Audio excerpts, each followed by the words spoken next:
பக்தர்கள் அனைவரையும் இன்றைய இந்த ஸ்ரீ சிக்ஷாஷ்டகம் தொடர் உபன்யாசத்துக்கு வரவேற்கிறதுல மிக்க மகிழ்ச்சி. ಹರೇ ಕೃಷ್ಣ. ಸೊ ಹಾಗಾಗಿ ಇವತ್ತಿನ ಶಿಷ್ಟಾಷ್ಟಕಂ ತರಗತಿಗೆ ನಿಮ್ಮನ್ನೆಲ್ಲರನ್ನ ಸುಸ್ವಾಗತ. ಎಲ್ಲರಿಗೂ ಸುಸ್ವಾಗತ. நேற்று நாம சிஷ்டாஷ்டகத்தினுடைய 3வது ஸ்லோகத்துக்கான விளக்கங்களை நம்ம பார்த்தோம்.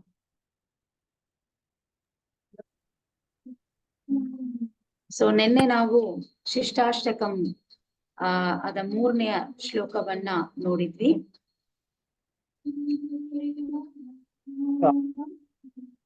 முக்கியமான 4 குணங்கள் சொல்லப்பட்டிருக்கிறத நம்ம பார்த்தோம்.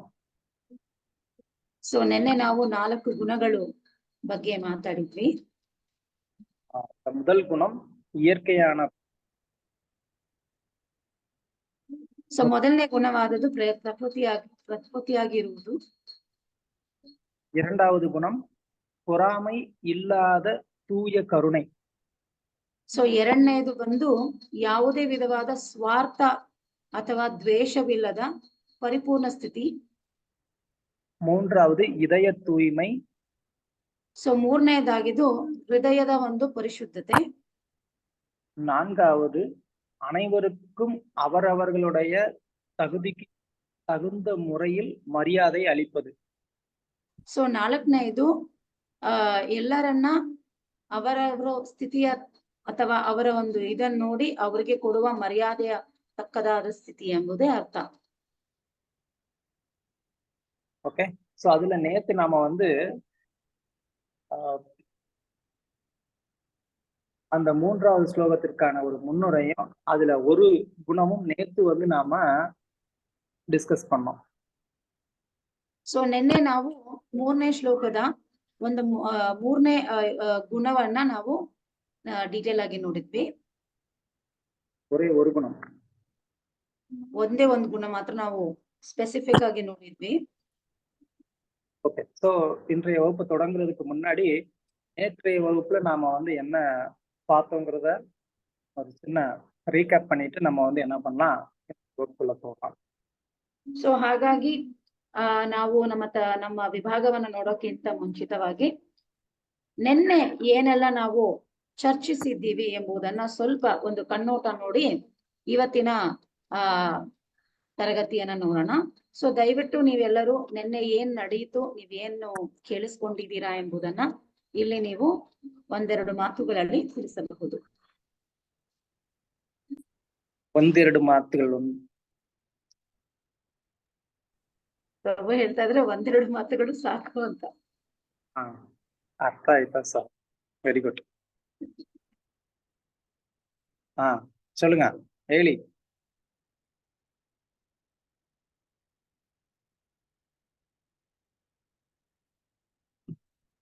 சொல்லுங்க யாராவது. ஹரே கிருஷ்ணா பிரபு. லக்ஷ்மி. சொல்லுங்க மாதவி. பகவான் சர்வீஸ் மூலம் சேவை மூலமும் நாமத்தின் மூலம் பகவானை அறிய முடியும். நாமம், ரூபம், லீலா, குணம். இது இந்த புலன்கள் எல்லாம் கொண்டு புலன்களை கொண்டு இது எல்லாத்தையும் நம்மளால கிரகிக்கவே முடியாது. நாமத்தின் மூலம்தான் இதெல்லாம் அறியவே முடியும் அப்படின்னு முதல்ல சொல்லியிருக்கீங்க. Okay Madhavi, thank you. தேங்க்யூ. வேற யாராவது? ஹரே கிருஷ்ணா பிரபுஜி. ஒரு பக்தன் புல்லை விட பணிவாக இருக்கணும் பிரபுஜி. ஹரே கிருஷ்ணா. ஓகே. வேற யாராவது? ஹரே கிருஷ்ணா பிரபு. பக்தியில அபராதத்திலிருந்து கடந்து வந்தவர்கள் கீர்த்தனைய சதாஹரி அப்படின்னு பார்த்து சொன்னீங்க. ஒரு நிஷ்டானா தினசரி நம்ம பண்ணக்கூடியதை நிஷ்டையா நம்ம பண்ணணும்னு சொன்னீங்க. 9 நிலை பக்தி பத்தி சொன்னீங்க.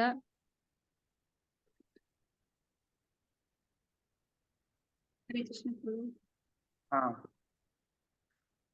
ஓகே. ஹரே கிருஷ்ண பிரபு.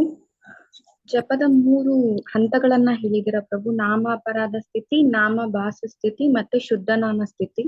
ನಾಮ ಅಪರಾಧ ಸ್ಥಿತಿ ಬಂದು 2ನೇ ಶ್ಲೋಕದಲ್ಲಿ ನಾವು ಡಿಸ್ಕಸ್ ಮಾಡಿದೀವಿ. 3ನೇ ಶ್ಲೋಕದಲ್ಲಿ ಬಂದು ನಾಮ ಭಾಸ ಸ್ಥಿತಿ ಬರುತ್ತೆ ಅಂತ ಹೇಳಿದಿರ ಪ್ರಭು. நாம பாஷான என்ன? ನಿಷ್ಠೆಯಿಂದ ಇರ್ತಕ್ಕಂಥದ್ದು, ತುಂಬಾ ಏಕಾಗ್ರತೆಯಿಂದ ಕಾಂಪ್ರಮೈಸ್ ಆಗ್ದಿರ ಯಾವುದೇ ಒಂದು ಕೆಲಸನ ತುಂಬಾ ನಿಷ್ಠೆಯಿಂದ ಮಾಡ್ತಕ್ಕಂಥದ್ದು ಅಂತ ಹೇಳಿರ್ತಾರೆ. ಅದಕ್ಕೆ 3 ಎಕ್ಸಾಂಪಲ್ ಹೇಳಿದಿರ ಪ್ರಭು. ಸನಾತನ ಗೋಸ್ವಾಮಿಗಳು ಬಂದು ಹೇಗೆ ಗೋವರ್ಧನ್ ಗಿರಿ ಡೈಲಿ ಸುತ್ತಿದ್ರು ಅಂತ ಹೇಳ್ಬಿಟ್ಟು. நாம பாஷா அப்படி சொல்லுங்க யாராவது. பாஷா அப்படின்னா என்ன அர்த்தம்? ஹரே கிருஷ்ண பிரபு. நாம அபராதம். ஜபம் பண்றது. நாம அபராதம். ஒருத்தவங்க பேசுங்க. யாரு? ஹரே கிருஷ்ண பிரபு. நாம அபராதம். அது நாம அபராத நிலை, அது வேற. ஹரே கிருஷ்ண பிரபு. அபராத கவனமாக தடக்கக்கூடிய நிலை சொல்லுங்க. ಅನರ್ಥ ನಿವೃತ್ತಿ ಪ್ರಭು. நாம பாஷா நிலை அப்படின்னு சொன்னா அபராதங்களை கவனமாக தவிர்க்கக்கூடிய நிலைக்கு பேரு நாம பாஷா நிலை அப்படின்னு பேரு. சுத்த நாம நிலை வந்துட்டு நம்ம வந்து கவனமா அதை தவிர்க்கணும்ன்ற அவசியம் இல்லை. ஏன்னா ஆல்ரெடி அதை கடந்தாச்சு. நம்ம வந்து இயல்பாவே அந்த நாமத்துக்கு உள்ளுக்குள்ள இருப்போம் அப்படின்னு சொன்னா நம்மளுடைய மனமோ வாக்கோ புத்தியோ நாமத்தை விட்டு வெளியில போகாது. அதுக்கு பேர் தான் சுத்த நாமம். அந்த நிலையில வந்து நாம வாயெடுத்து உச்சரிக்கிறதுக்கு ஒரு முயற்சியே செய்ய வேண்டியிருக்காது. ஏன்னா அந்த நிலையில வந்து அந்த நாமமானது என்ன பண்ணும்னா நம்மளுடைய நாக்க வந்து அது வந்து என்ன பண்ணும், வைப்ரேட் பண்ணும். அந்த அளவுக்கு வந்து அவர் அந்த நாமத்துல ஆழ்ந்து இருப்பார். அது சுத்த நிலை, சுத்த நாம நிலை. சோ ಎಸ್ ಮಾತಾಜಿ ಟ್ರಾನ್ಸ್ಲೇಟ್ ಪண்றீங்களா ಅದ? ಸೊ ಹಾಗಾಗಿ ನೋಡಿದ್ರೆ ನಾಮ ಭಾಸ್ಯ ಅಂತ ಏನ್ ಅರ್ಥ ಆಗತ್ತೆ ಅಂದ್ರೆ, ನಾಮವನ್ನ ಜಪ ಮಾಡ್ಬೇಕಾದ್ರೆ ಆ ಒಂದು ಅಪರಾಧಗಳನ್ನ ತುಂಬಾ ಪ್ರಜ್ಞೆಯಿಂದ ನಾವು ಅದನ್ನ ತಡೆ ಹಾಕಕ್ಕೆ ಇದ್ರೆ ಅದನ್ನ ನಾಮಭಾಸ್ಯ ಅಂತ ಹೇಳ್ತಾರೆ. ಆದ್ರೆ ಶುದ್ಧ ನಾಮ ಅಂತ ಹೇಳಿದ್ರೆ ಆತರ ನಮ್ಮನ್ನ ನಾವು ಕಟ್ಟುಪಡಬೇಕಾಗಿರೋ ಅವಶ್ಯಕತೆ ಇಲ್ಲ. ಅದು ಸ್ವಭಾವವಾಗಿ ನಾವು ಆ ಸ್ಥಿತಿಯನ್ನ ಪಾರ್ ಹೋಗಿದ್ದೀವಿ ಎಂಬುದೇ ಅರ್ಥ ಆಗತ್ತೆ. ಯಾಕಂದ್ರೆ ಭಗವಂತ ನಮ್ಮನ್ನ ಆ ಒಂದು ಸ್ಥಿತಿಯಲ್ಲಿ ಇಟ್ಟಿರ್ತಾರೆ. ಅಂದ್ರೆ ನಮಗೆ ಆ ಅಪರಾಧ ಸ್ಥಿತಿಯನ್ನ ದಾಟಿ ನಾವು ಸ್ವಭಾವ ಸ್ಥಿತಿಗೆ ಬಂದಿರ್ತೀವಿ. ಆಟೋಮ್ಯಾಟಿಕ್ ಆಗಿ ನಾವು ಶುದ್ಧ ನಾಮವನ್ನ ಜಪಿಸೋ ಸ್ಥಿತಿ.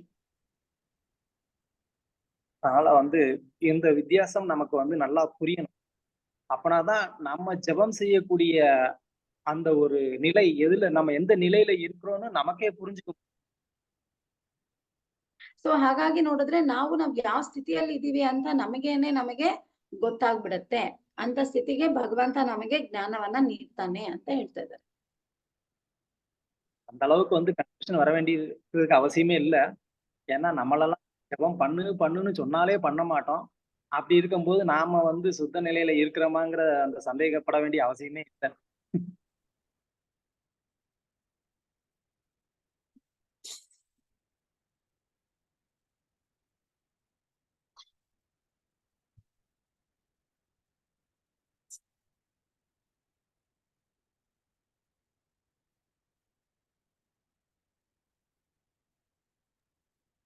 So very sorry, Prabhu. Call from Mayapur, Prabhu. Yes, Prabhu. Sorry. Yeah. என்ன சொல்லிட்டு இருந்தீங்க Prabhu?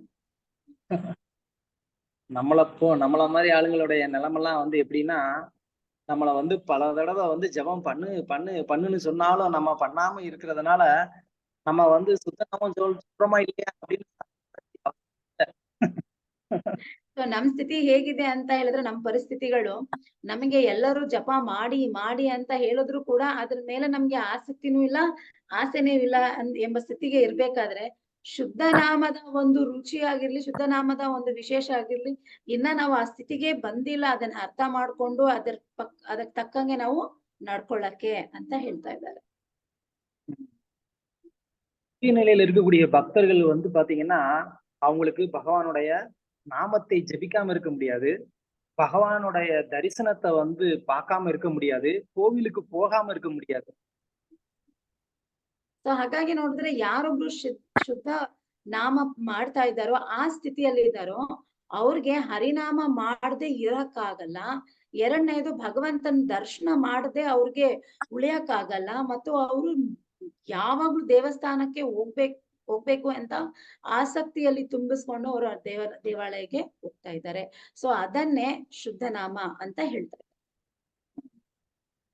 அது நம்ம பல பக்தர்களுடைய சரித்திரத்துல இருந்து பார்க்கலாம். துக்காராம், பக்கமேரா, மெனி டிவோட்டிஸ் அவங்களெல்லாம் வந்து கோவிலுக்கு வராதீங்க அப்படின்னு சொல்லிடுவாங்க. ஆனா அவங்க வந்து பயங்கரமா அப்படியே வந்து துடிக்கும். நான் பாண்டுரங்கனை பார்க்க முடியாதா? எங்க என்னது விட்டோபான்னு சொல்லுவாங்கன்னு நினைக்கிறேன். அவரை பார்க்க முடியாதா அப்படின்னு சொல்லி அவங்க வந்து ஏங்குவாங்க. ஆனா நம்ம வந்து வீட்டுல வந்து முழு சீர்வரிசை வச்சு வெத்தலை பாக்கு வச்சு தயவு செய்து கோவிலுக்கு வாங்கன்னு சொன்னா பார்க்கலாம், டைம் கிடைக்கும் போது வர்றேன் அப்படின்னு சொல்லக்கூடியது நம்ம நிலைமை. ಸೊ ಹಾಗಾಗಿ ಎಷ್ಟೋ ಉದಾಹರಣೆಗೆ ಭಕ್ತರನ್ನ ನೋಡ್ಬೋದು. ತುಕಾರಾಮರು, ವಿಠೋಬಾ ಇಂತೆಲ್ಲ ಉತ್ತಮ ಭಕ್ತರು ಏನ್ ಮಾಡ್ತಾರಂದ್ರೆ ಅವ್ರನ್ನೆಲ್ಲ ದೇವಸ್ಥಾನ ಒಳಗೆ ಬರ್ಬೇಡಿ ಅಂತ ಅವ್ರನ್ನೆಲ್ಲ ದೂರ ತಳ್ತಾರಂತೆ.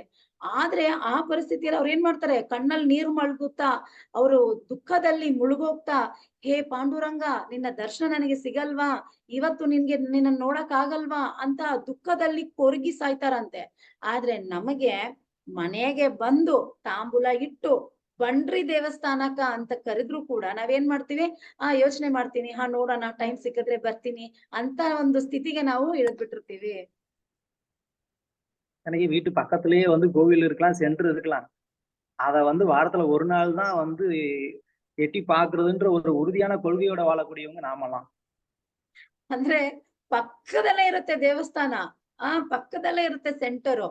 ಆದ್ರೆ ನಾವು ಒಂದು ಗುರಿಯಲ್ಲಿ ಬದುಕ್ತಾ ಇರ್ತೀವಿ. ಏನಂತ, ವಾರಕ್ಕೆ ಒಂದು ಸತಿನೇ ನಾನು ಹೋಗ್ಬೇಕು, ಅದಕ್ ಜಾಸ್ತಿ ನಾನು ಹೋಗ್ಬಾರ್ದು. ಆ ತರ ಒಂದು ಮನಸ್ಥಿತಿಯಲ್ಲಿ ನಾವು ಬದುಕ್ತಾ ಇರ್ತೀವಿ. அப்புறம் ரெகுலரா ஆரம்பிச்சுட்டோம்னா பிறகு தூய பக்தராயிருவோம். பிறகு வந்து வீட்டுல எல்லாம் வந்து கோச்சுக்குவாங்க. ಸೊ ಯಾಕಪ್ಪ ಅಂತ ಈ ಗುರಿಯಲ್ಲಿ ಬದುಕ್ತಿದೀವಿ ಅಂತ ಹೇಳಿದ್ರೆ, ಇನ್ನೇನಾದ್ರೂ ನಾವು ದೇವಸ್ಥಾನಕ್ಕೆ ಹೋಗ್ಬಿಟ್ರೆ, ಕ್ಲಾಸ್ ಎಲ್ಲ ಅಟೆಂಡ್ ಮಾಡ್ಬಿಟ್ರೆ, ಸತ್ಸಂಗ ಎಲ್ಲ ತಗೊಂಡ್ಬಿಟ್ರೆ ನಾವೆಲ್ಲ ಉತ್ತಮ ಭಕ್ತರಾಗ್ಬಿಡ್ತೀವಲ್ವಾ, ಅವಾಗ ಮನೆಯಲ್ಲಿ ಎಲ್ಲರೂ ಬೈತಾರೆ ಅಂತ ಹೇಳಿ ನಾವು ದೇವಸ್ಥಾನಕ್ಕೆ ವಾರಕ್ಕೆ ಒಂದ್ಸತಿ ಹೋದ್ರೆ ಸಾಕು ಅಂತ ತಿಳ್ಕೊಂಬಿಟ್ಟಿದ್ವಿ. அதனாலதான் இந்த தூய பக்தி அப்படிங்கிறது வந்து ரொம்ப ரொம்ப ரேரானது. அது வந்து சைத்தன்ய சரிதாமிரதத்துல வந்து சொல்லப்பட்டிருக்கு. கிருஷ்ண பக்தி ரசபாவித மதி பிரியதம் யதி கூடோ அபிலப்யதே தத்ர லௌல்யம் அபிமூல்யம் ஏகலம் ஜன்மகோடி சுகுர்தை ந லப்யதே. அப்படின்னா நான் லப்யதே அப்படின்னா கிடைக்காதுன்னு அர்த்தம். லப்யதேனா கிடைக்கிறது, நான் லப்யதேனா கிடைக்காது. என்ன கிடைக்காது அப்படின்னு சொன்னா, கிருஷ்ண பக்தி ரச பாவித மதி, அதாவது கிருஷ்ண பக்திக்கு கிடைக்கிறது, அதுலயும் அந்த கிருஷ்ண பக்தியில பாவத்தோட பக்தி பண்றது, இந்த மாதிரியான ஒரு பக்தி வந்து கிடைக்கிறது இல்ல. யாருக்கு கிடைக்கிறது இல்ல, ஏன் கிடைக்கிறது இல்ல அப்படின்னா, பிரியதம் யதி கூடோ அப்படி லப்யதே. அதாவது இந்த வேதத்துல சொல்லப்பட்டிருக்கக்கூடிய கர்ம காண்டங்கள், ஞான காரியங்கள், அதாவது ஞான மார்க்கம், இது எல்லாம் ஒருத்தவங்க வந்து கடைபிடிச்சு அவங்க வந்து என்ன பண்ணலாம், பல கோடி ஜென்மங்களை அதை வந்து ட்ரை பண்ணிருக்கலாம். அப்ப கூட அதுக்காக அவங்களுக்கு வந்து என்ன பண்ணாது, இந்த தூய கிருஷ்ண பக்திங்கிறது அவங்களுக்கு வந்து கிடைக்காது.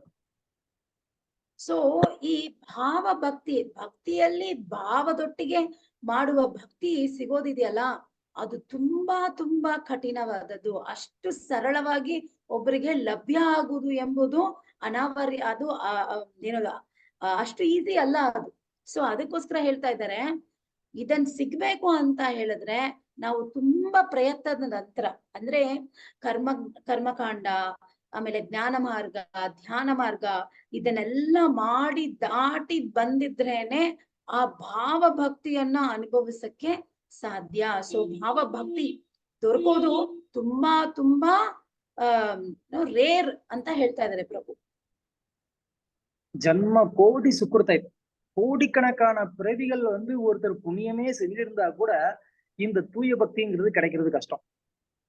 ಸೊ ಎಷ್ಟೋ ಜನ್ಮಗಳಲ್ಲಿ ಎಷ್ಟೇ ಸುಕೃತಿಗಳನ್ನ ಮಾಡಿದ್ರು ಕೂಡ ನಮಗೆ ಈ ಭಾವ ಭಕ್ತಿ ಇದೆಯಲ್ಲ, ಭಕ್ತಿಯಲ್ಲಿ ಭಾವ ಸ್ಥಿತಿ, ಆ ಸ್ಥಿತಿ ಹೊಂದೋದು ತುಂಬಾ ತುಂಬಾ ಕಠಿಣ ಅಂತ ಹೇಳ್ತಾ ಇದ್ದಾರೆ. அப்படியா? அப்படின்னா அந்த தூய பக்தியை வந்து அடையிறதுக்கான ஒரு வழிதான் என்ன? ಸೊ ಹಂಗಿರ್ಬೇಕಾದ್ರೆ ಶುದ್ಧ ಭಕ್ತಿಯನ್ನ ಲಭಿಸೋದು ಹೇಗೆ, ನಮಗೆ ಹೆಂಗ್ ಸಾಧ್ಯ ಅಂತ ಕೇಳ್ತಾ ಇದ್ದಾರೆ. அதுக்கு ஒரே ஒரு மார்க்கம் இருக்கு. ಅದಕ್ಕೆ ಒಂದೇ ದಾರಿ ಇರೋದು. ಅದು ಏನು? தத்ர லௌல்யம். தத்ர லௌல்யம் அபி மூல்யம் ஏகலம். ஒரே ஒரு வழி. என்னது? லௌல்யம். லௌல்யம்னா கிரீடினஸ். யா, அதுதான். அந்த கிருஷ்ண பக்தி, தூய கிருஷ்ண பக்தி வேணும்னு கிரீடினஸ் வேணும். மத்த கிரீடினஸ் இருக்கக்கூடாது. தூய பக்தி வேணும்னு கிரீடினஸ் இருக்கணும். அந்த கிரீடினஸ் அதுதான் வந்து என்னது? மூல்யம்னா அதுதான் வந்து ஆதாரம். அந்த ஒரு பேராசை ஒருத்தருக்கு எப்போ தன்னுடைய ஹிருதயத்துல வந்து எழுதோ அப்ப உடனே அவர் வந்து என்ன பண்ணணும்? ஏதாவது ஒண்ணு பண்ணி அந்த தூய கிருஷ்ண பக்தியை அவர் வந்து அடைஞ்சிடணும். ಸೊ ಹೇಳ್ತಾ ಇದ್ದಾರೆ ಪ್ರಭು, ಈ ಭಾವ ಭಕ್ತಿ, ಆ ಶುದ್ಧ ಭಕ್ತಿ ಯಾವಾಗ ಒಬ್ಬನಿಗೆ ಲಭಿಸುತ್ತೆ ಅಂತ ಹೇಳಿದ್ರೆ ಅವನಲ್ಲಿ ಸ್ವಾರ್ಥ ಇರ್ಬೇಕಂತೆ. ಯಾವ ತರ ಸ್ವಾರ್ಥ? ನನಗೆ ಭಗವಂತ ಬೇಕು, ನನಗೆ ಭಗವಂತ, ನಾನು ಭಗವಂತನಿಗೆ ಪ್ರಿಯನಾಗಬೇಕು ಎಂಬ ಆ ಒಂದು ಲವ್ಯ ನಮ್ಮಲ್ಲಿ ಇದ್ರೇನೆ ಮಾತ್ರ ನಾವು ಆ ಒಂದು ಸ್ಥಿತಿಯನ್ನ ಹೊಂದ್ಕೋಬಹುದು. ಭಾವಸ್ಥಿತಿಗೆ, ಭಕ್ತಿ ಸ್ಥಿತಿಗೆ ನಾವು ಬರಕ್ಕೆ ಸಾಧ್ಯ ಆಗತ್ತೆ. ಆ ಸಾಧ್ಯತೆ ಹೇಗಾಗತ್ತೆ ಅಂದ್ರೆ ಹೃದಯ ಪೂರ್ವಕವಾಗಿ ಅದನ್ನ ಮಾಡಿದ್ರೇನೆ, ಆ ಸ್ವಾರ್ಥ ಇದ್ರೇನೆ ಅದ್ ನಡೆಯೋದು ಅಂತ ಪ್ರಭು ಹೇಳ್ತಾ ಇದ್ದಾರೆ. நமக்கு வந்து பௌதிகமான ஒரு வஸ்து வேணும் அப்படின்னு சொன்னா அந்த வஸ்துவை அடையிறதுக்காக நம்ம எவ்வளவோ பிரயத்தனப்படுவோம். அது வந்து ஊர் ஃபுல்லா சுத்துவோம், கஷ்டப்படுவோம். அந்த வஸ்துவை அடையாம நம்ம வந்து ஓய மாட்டோம். அந்த அளவுக்கு அதுக்கு வந்து பிரயத்தனப்படுவோம். ಸೊ ಒಂದು ಭೌತಿಕ ವಿಷಯ ಇದೆ ಅಂದ್ರೆ, ಆ ಭೌತಿಕ ವಿಷಯ ನಮ್ಗೆ ಸಿಗ್ಬೇಕು ಅಂದ್ರೆ ಎಷ್ಟು ಓಡಾಡ್ತೀವಿ, ಎಷ್ಟು ಸಮಯ ವ್ಯರ್ಥ ಮಾಡ್ತೀವಿ ಅದಕ್ಕೋಸ್ಕರ. ಅದು ಸಿಗ್ಲಿಲ್ಲ ಅಂದ್ರೆ ನಮ್ಗೆ ನಿಮ್ದೆ ಇಲ್ಲ, ಒಂದ್ ನಿದ್ದೆ ಇಲ್ಲ. ಅಷ್ಟು ಮಟ್ಟಿಗೆ ಒಂದು ಭೌತಿಕ ವಿಷಯದ ಮೇಲೆ ನಮಗೆ ಒಂದು ಅಟ್ಯಾಚ್ಮೆಂಟ್ ಇರುತ್ತೆ. ಬೇಕೇ ಬೇಕು. ಆ ಬೇಕೇ ಬೇಕು ನಮಗೆ ಭಗವಂತನ ನಾಮದಲ್ಲಿ ಉಂಟಾಗ್ಬೇಕು ಅಂತ ಪ್ರಭು ಹೇಳ್ತಾ ಇದ್ದಾರೆ. எஸ்பெஷலி டிவோடிஸ் வந்து நம்ம வந்து கோயிலுக்கு வாங்க, சென்டருக்கு வாங்க அப்படின்னு சொன்னா பாப்பம் பிரபு, வருவோம் பிரபு அப்படின்னு வந்து சொல்லுவாங்க. ಸೊ ಡಿವೋಟೀಸ್ ಅನ್ನ ಬನ್ರಿ, ಸೆಂಟರ್ಗೆ ಬನ್ನಿ, ನಮ್ ಸೆಂಟರ್ಗೆ, ದೇವಸ್ಥಾನಕ್ಕೆ ಬನ್ನಿ ಅಂತ ಕರೆದ್ರೆ ನೋಡೋಣ ಪ್ರಭು, ಬರ್ತೀವಿ, ನೋಡೋಣ ಅಂತ ನಾವು ಏನಾದ್ರೂ ಒಂದು ಕಾರಣ ಹೇಳ್ತಿರ್ತೀವಿ. அதென்ன கோயிலுக்கு வந்து சாண்ட் பண்ணாதான் சாண்டிங் பண்ண முடியுமா? கோயிலுக்கு வந்தாதான் பக்தி பண்ண முடியுமா? வீட்டுல இருந்தாலும் பக்தி பண்ண முடியாதா? ஜபம் பண்ண முடியாதா? ஜபமாலை யாரும் புடிங்கிடுவாங்களா? ಸೊ ಸುಮಾರು ಜನಕ್ಕೆ ಒಂದು ಡೌಟ್ ಇರುತ್ತೆ, ಸಂಶಯಗಳಿರುತ್ತೆ. ಅವ್ರು ಹೇಳ್ತಾರೆ, ಏನು ಬರೀ ದೇವಸ್ಥಾನಕ್ಕೆ ಬಂದ್ರೆ ಮಾತ್ರ ನಾವ್ ಹರಿನಾಮ ಜಪ ಮಾಡ್ಬೇಕಾ? ಮನೇಲಿ ಇದ್ಕೊಂಡ್ ಮಾಡ್ಬಾರ್ದಾ? ಮನೇಲಿದ್ರೆ ಯಾರಾದ್ರೂ ಬಂದು ಕಿತ್ಕೊಂಡ್ಬಿಡ್ತಾರ ನಾವ್ ಜಪ ಮಾಡೋದನ್ನ? ಅದೇನ್ ದೇವಸ್ಥಾನಕ್ಕೆ ಬಂದೇ ಜಪ ಮಾಡ್ಬೇಕಾ ಅಂತ ಅನೇಕ ಮಂದಿಗೆ ಮನ್ಸಲ್ಲಿ ಸಂಶಯಗಳು ಬರುತ್ತೆ. ஒரு சின்ன உதாரணம் நம்ம வந்து கொடுக்கலாம். ஒரு இளைஞன் ஒரு இளைஞியை வந்து விரும்புறாரு, ஒரு ஆண் ஒரு பெண்ணை விரும்புறாரு அப்படின்னு சொன்னா அந்த பெண்ணை அடைவதற்காக அவர் வந்து என்ன பண்ணுவாரு? அந்த பெண் எந்த பக்கமெல்லாம் போறாங்களோ அவரும் அந்த பக்கமெல்லாம் பின்னாடியே போவார். அவங்க எந்த பக்கம்லாம் போவாரோ அங்கெல்லாம் போய் வந்துட்டு அந்த சிலையோட அந்த தெருவுல எல்லாம் முக்குல வந்து சிலை இருக்கும். அந்த சிலையை அவரும் வந்து நின்றுட்டு இருப்பாரு. ಇದೆல்லாம் வந்து பண்ணுவோம். ಸೊ ಹಾಗಾಗಿ ನೋಡಿದ್ರೆ ಒಂದು ಉದಾಹರಣೆ, ಭೌತಿಕವಾಗಿ ಹೇಳ್ಬೇಕು ಅನ್ನೋ ಉದಾಹರಣೆ, ಒಂದು ಹುಡುಗಿ ಮೇಲೆ ಒಂದು ಹುಡುಗನ್ಗೆ ಆಕರ್ಷಣೆ ಬಂದ್ಬಿಡ್ತು ಅಂದ್ರೆ ಆ ಹುಡುಗಿನ ಗಮನ ತನ್ನ ಮೇಲೆ ಹಾರಿಸ್ಬೇಕು ಅಂದ್ರೆ ಅವ್ನ್ ಏನ್ ಮಾಡ್ತಾನೆ? ಆ ಹುಡುಗಿ ಎಲ್ಲೆಲ್ಲೋ ಹೋಗ್ತಾರೆ, ಯಾವ ಬೀದಿಯಲ್ಲಿ ಹೋದ್ರೆ, ಯಾವ ಕೋಣೆಯಲ್ಲಿ ಹೋದ್ರುನು ಅವನು ಹಿಂಬಾಲಿಸ್ತಾ ಹೋಗ್ತಾ ಇರ್ತಾನೆ ಆ ಹುಡುಗಿನ. ಎಷ್ಟು ಮಟ್ಟಿಗೆ ಅಂದ್ರೆ ಆ ಬೀದಿಯಲ್ಲಿ ಒಂದು ಏನ್ ಹೇಳೋದು, ಒಂದು ಸ್ಟ್ಯಾಚ್ಯೂ ಇದೆ ಅಂತ ಹೇಳಿದ್ರೆ ಅವನು ಹೋಗಿ ಆ ಪಕ್ಕದಲ್ಲಿ ಸೆಲೆಯಾಗಿ ನಿಂತು ಬಿಟ್ಟಿರ್ತಾನೆ. ಹಾಗಾಗಿ ಆ ಹುಡುಗಿ ನನ್ ಮೇಲೆ ಒಂಚೂರು ಕಣ್ಣೋಟ ಹಾಕಲ್ವಾ ಅಂತ. ಆ ತರ ಇದೆ ಈ ಕಾಲದಲ್ಲಿ. ஸோ அப்போ வந்து நம்ம இந்த மாதிரி டயலாக்லாம் பேச மாட்டோம். ஏன்? வீட்டுல இருந்தா நம்மளை தேடி வரமாட்டாங்களா? வீட்டுல இருந்தா வந்து அதெல்லாம் வந்து செட் ஆகாதா? அப்படின்லாம் வந்து பேசுறது கிடையாது. போகணும்பா, போகலைன்னா வந்து வேலையாகாது அப்படின்னு சொல்லி அதுக்கு எவ்வளவு பிரಯತ್ನಪಡ್றோம். ಸೊ ಅವಾಗ ಅವ್ರು ಯೋಚನೆ ಮಾಡಲ್ಲ. ಏ ಏನ್ ಬಿಡು ಪರವಾಗಿಲ್ಲ, ಮನೆಯಲ್ಲಿದ್ರೆ ಆ ಹುಡುಗಿ ಹೆಂಗಾದ್ರೂ ಬಂದು ನನ್ನ ಹತ್ರ ಭೇಟಿ ಆಗ್ತಾಳೆ, ಹೆಂಗೋ ನಮ್ಮ ಒಟ್ಟಿಗೆ ಅಂಡರ್ಸ್ಟ್ಯಾಂಡಿಂಗ್ ಬಂದ್ಬಿಡುತ್ತೆ ಅಂತೆಲ್ಲ ಹೇಳಕ್ ಆಗಲ್ಲ. ಅಯ್ಯೋ ಏನೇ ಆಗಿರ್ಲಿ ನಾನ್ ಹೋಗ್ಲೇಬೇಕು, ಅವಳನ್ನ ನೋಡ್ಲೇಬೇಕು, ಆವಾಗ ಏನಾದ್ರೂ ನಮ್ಮೊಳಗೆ ಆಗುತ್ತೆ ಅಂತ ಅಷ್ಟೊಂದು ಪ್ರಯತ್ನ ಮಾಡ್ತಾರೆ ಭೌತಿಕವಾಗಿ. ஏன் அந்த மாதிரி எப்பவும் தொடர்ச்சியா பார்த்துட்டே இருக்கணும்னு நினைக்கிறோம்? ஏன்னா அது தொடர்ச்சியா பார்க்க அந்த அட்டாச்மெண்ட் வந்து இன்க்ரீஸ் ஆகும்.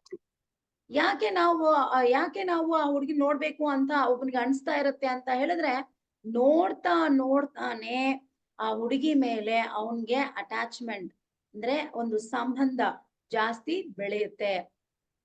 அதே மாதிரிதான் நம்ம எந்த அளவுக்கு கோவிலுக்கு போறோமோ, சென்டருக்கு போறோமோ, அங்க வந்து பகவானுடைய தரிசனத்தை எடுக்க அங்க வந்து ஜெபம் செய்ய அங்க சேவை செய்யதான் நமக்கு பகவானுக்கு மேல அந்த சுவை வந்து அதிகரிக்குமே தவிர, அது நம்ம வீட்ல இருந்து பண்ணா நமக்கு வந்து அதிகரிக்காது. ಸೊ ಹಾಗಾಗಿ ಯಾಕೆ ನಮ್ಮನ್ನ ಪ್ರತಿ ಸತಿ ದೇವಸ್ಥಾನಕ್ಕೆ ಬನ್ನಿ, ಸೆಂಟರ್ಗೆ ಬನ್ನಿ ಅಂತ ಕರಿತಿದ್ದಾರೆ ಅಂತ ಹೇಳಿದ್ರೆ, ನಾವು ಯಾವಾಗೆಲ್ಲ ಹೋಗಿ ನಾವು ಭಗವಂತನನ್ನ ನೋಡ್ತೀವೋ, ಎಷ್ಟು ಸಮಯ ನಾವು ಭಗವಂತನ ಜೊತೆ ಸ್ಪೆಂಡ್ ಮಾಡ್ತೀವೋ, ಅವ್ರನ್ನ ನೋಡ್ತೀವೋ, ಅವ್ರ ದರ್ಶನ ಮಾಡ್ತೀವೋ, ಅವ್ರ ಸೇವೆಯಲ್ಲಿರ್ತೀವೋ, ಅವಾಗ ಏನಾಗುತ್ತೆ, ನಮಗೆ ಭಗವಂತನ ಮೇಲೆ ಆಸಕ್ತಿ ಅದುಕರಿಸ್ತಾ ಹೋಗ್ತಾ ಇರುತ್ತೆ. ಅದಕ್ಕೋಸ್ಕರನೇ ನಾವು ದೇವಸ್ಥಾನಕ್ಕೆ ಪ್ರತಿ ಸತಿ ಹೋಗ್ತಾ ಇರ್ಬೇಕು, ಆದಷ್ಟು ಫ್ರೀಕ್ವೆಂಟ್ ಆಗಿ ಹೋಗ್ಬೇಕು. ஓகே. ஸோ அந்த மாதிரி நம்ம வந்து எந்த அளவுக்கு நம்ம வந்து தொடர்ச்சியா நம்மள வந்து பகவானோட தொடர்புல வந்து வச்சுக்கிறோமோ, அந்த அளவுக்கு நமக்கு பகவானுக்கு மேல அட்டாச்மெண்ட் ಜಾಸ್ತಿ ஆகும். ನಾವು ಎಷ್ಟು ಪ್ರಯತ್ನ ಪಟ್ಟು ಭಗವಂತನ ಒಂದು ಸನ್ನಿಧಾನಕ್ಕೆ ಹೋಗಕ್ಕೆ ಪ್ರಯತ್ನಿಸ್ತೀವೋ, ಅಷ್ಟು ಭಗವಂತನೊಟ್ಟಿಗೆ ನಮ್ಮ ಸಂಬಂಧವು ದೃಢವಾಗುತ್ತೆ. ஓகே. ஸோ நம்மளுடைய இன்றைய 3வது ஸ்லோகத்துக்கான ಡಿಸ್ಕಸ್ ಸ್ಟಾರ್ಟ್ பண்ணலாம். ಸೊ ಇವಾಗ 3ನೇ ಶ್ಲೋಕದ ಅರ್ಥ, ಭಾವಾರ್ಥ ಮತ್ತೆ ಅದನ್ನ ಹೇಗೆ ಅರ್ಥ ಮಾಡ್ಕೊಳ್ಳೋದು ಎಂಬುದನ್ನ ಇವಾಗ ಮುಂದೆ ನೋಡೋಣ. ஓகே. ஸோ நேத்து நம்ம வந்து திருநாதபி சுனிசேன அப்படின்ற அந்த வார்த்தைக்கான அர்த்தம் என்னங்கிறத பார்த்தோம். இப்போ அடுத்து வந்து தரோரபி சகிஷ்ணுனா. ಸೊ ನಿನ್ನೆ ನಾವು ತೃಣಾದಪಿ ಸುನಿಶ್ಚಯನ ಎಂಬುದನ್ನ ಅರ್ಥ ಮಾಡ್ಕೊಂಡ್ವಿ. ಇವತ್ತು ತರೋರ್ ಅಪಿ ಸಹಿಷ್ಣುನ ಎಂಬುದನ್ನ ನೋಡೋಣ. அதுக்கு வந்து பக்திவினோத் தாக்கூர் என்ன சொல்றாருன்னா, பொறாமை இல்லாத தூய குணம், தூய கருணை அப்படின்னு சொல்றாரு. ಸೊ ಭಕ್ತಿವಿನೋದ್ ಠಾಕೂರ್ ಅವರು ಹೇಳ್ತಾ ಇದ್ದಾರೆ, ನಮ್ಮಲ್ಲಿ ಸ್ವಾರ್ಥ ಇಲ್ಲದೆ ಮಾಡುವ ಭಕ್ತಿ ಅಂತ ಹೇಳ್ತಾ ಇದ್ದಾರೆ. தரோரபி சகிஷ்ணுனா அப்படின்னு சொன்னா நேரடியான அர்த்தம் என்னன்னா, மரத்தை விட பொறுமையா இருக்கிறதுன்னு அர்த்தம். ಸೊ ನೇರವಾಗಿ ಈ ಒಂದು ಪದಕ್ಕೆ ಅರ್ಥ ತರೋರಪಿ ಸಹಿಷ್ಣುನ ಅಂದ್ರೆ, ಒಂದು ಮರ ಹೇಗೆ ಸಹನೆಯೊಂದಿಗೆ ಇರುತ್ತೋ ಅದೇ ಅರ್ಥ ಅಂತ ಹೇಳ್ತಾ ಇದ್ದಾರೆ. ஆனா ஏன் பக்திவினோத் தாக்கூர் வந்து பொறாமை இல்லாத தூய கருணை அப்படின்னு வந்து சொல்றாரு? ಯಾಕೆ ಭಕ್ತಿವಿನೋದ್ ಠಾಕೂರ್ ಅವರು ಒಂದು ಸ್ವಾರ್ಥ ಇಲ್ಲದೆ ಇರುವ ಕರುಣೆ ಅಂತ ಯಾಕೆ ಹೇಳ್ತಾ ಇದ್ದಾರೆ? ஏன்னா இந்த பௌதிக உலகத்துல நமக்கு வந்து எப்போ பொறாமை இல்லையோ, அந்த பொறாமை இல்லாத நேரத்துலதான் நம்ம ஒருத்தருடைய செயலை வந்து சகிச்சுக்க முடியும். ಯಾಕೆ ಹಿಂಗ್ ಹೇಳ್ತಾ ಇದಾರೆ ಅಂದ್ರೆ, ಯಾವಾಗ ನಮಗೆ ಇನ್ನೊಬ್ಬರ ಮೇಲೆ ದ್ವೇಷವಿಲ್ಲವೋ ಆವಾಗ್ಲೇ ಅವ್ರು ಏನ್ ಮಾಡಿದ್ರು ನಮ್ಗೆ ಸಹಿಸ್ಕೊಳಕ್ ಸಾಧ್ಯ. இப்ப நமக்கு வந்து அந்த பொறாமை குணம் இருந்தது, நம்ம அவங்களுக்கு என்ன பண்ணாலும் நம்மளால தாங்க முடியாது. ಸೊ ಅದೇ ಒಬ್ರ ಮೇಲೆ ನಮ್ಗೆ ದ್ವೇಷ ಇದ್ರೆ ಅವ್ರು ನಮ್ಗೆ ಏನ್ ಮಾಡಿದ್ರು ನಮ್ಗೆ ಒಂಚೂರು ಸಹಿಸ್ಕೊಳಕ್ ಆಗಲ್ಲ. இது நம்ம பல சூழ்நிலைகள்ல வந்து அனுபவிச்சிருக்கலாம். ஸ்கூல்ல படிக்கும் போது, வீட்டுல, பல இடங்கள்ல, வேலை செய்யற இடம். ಈ ತರ ನಾವು ಅನೇಕ ಸಂದರ್ಭಗಳನ್ನ ನಮ್ ಜೀವನದಲ್ಲಿ ನಾವು ನೋಡಿರ್ಬಹುದು. ಶಾಲೆಯಲ್ಲಿ ಓದ್ತಾ, ಮನೆಯಲ್ಲಿ ನಡೆದಿರುವ ಘಟನೆಗಳು, ಇದೆಲ್ಲ ನಮ್ಗೆ ಇದನ್ನ ಜ್ಞಾಪಿಸುತ್ತದೆ. ஒரு பக்தர், புதிய பக்தர், அவர் வந்து பக்திக்கு வந்து சில செயல்களை, சேவைகளை நல்லா திறமையா எடுத்து செய்யறாரு அப்படின்னு சொன்னா அதன் மூலமா அவருக்கு பேர் புகழ் கிடைக்கிறத ஒரு மூத்த பக்தர்னால வந்து சகிச்சுக்க முடியல அப்படின்னு சொன்னா அப்ப என்ன அர்த்தம்? அப்போ அந்த பக்தர் அவர் மேல பொறாமப்படுறாருன்னு ಅರ್ಥ. ಸೊ ಇವಾಗ ಒಬ್ಬ ಹೊಸ ಭಕ್ತ ಬಂದಿರ್ತಾನೆ, ಬರ್ಬೇಕಾದ್ರೆ ಅವನೊಂದ್ ಸೇವೆ ಮಾಡ್ತಾ ಇರ್ತಾನೆ. ಆ ಸೇವೆಯಿಂದ ಆತನಿಗೆ ಒಂದು ಹೆಸರು ಬರ್ತಾ ಇದೆ, ಹೆಸರು ದೊರಕ್ತಾ ಇದೆ ಅಂದ್ರೆ ಅದನ್ನ ನೋಡ್ತಾ ಒಬ್ಬ ಅವನಿಗೆಂತ ಏನ್ ಹೇಳೋದು ಹಿರಿಯ ಭಕ್ತನಿಗೆ ಅದು ಸಹಿಸ್ಕೊಳಕ್ ಆಗ್ಲಿಲ್ಲ.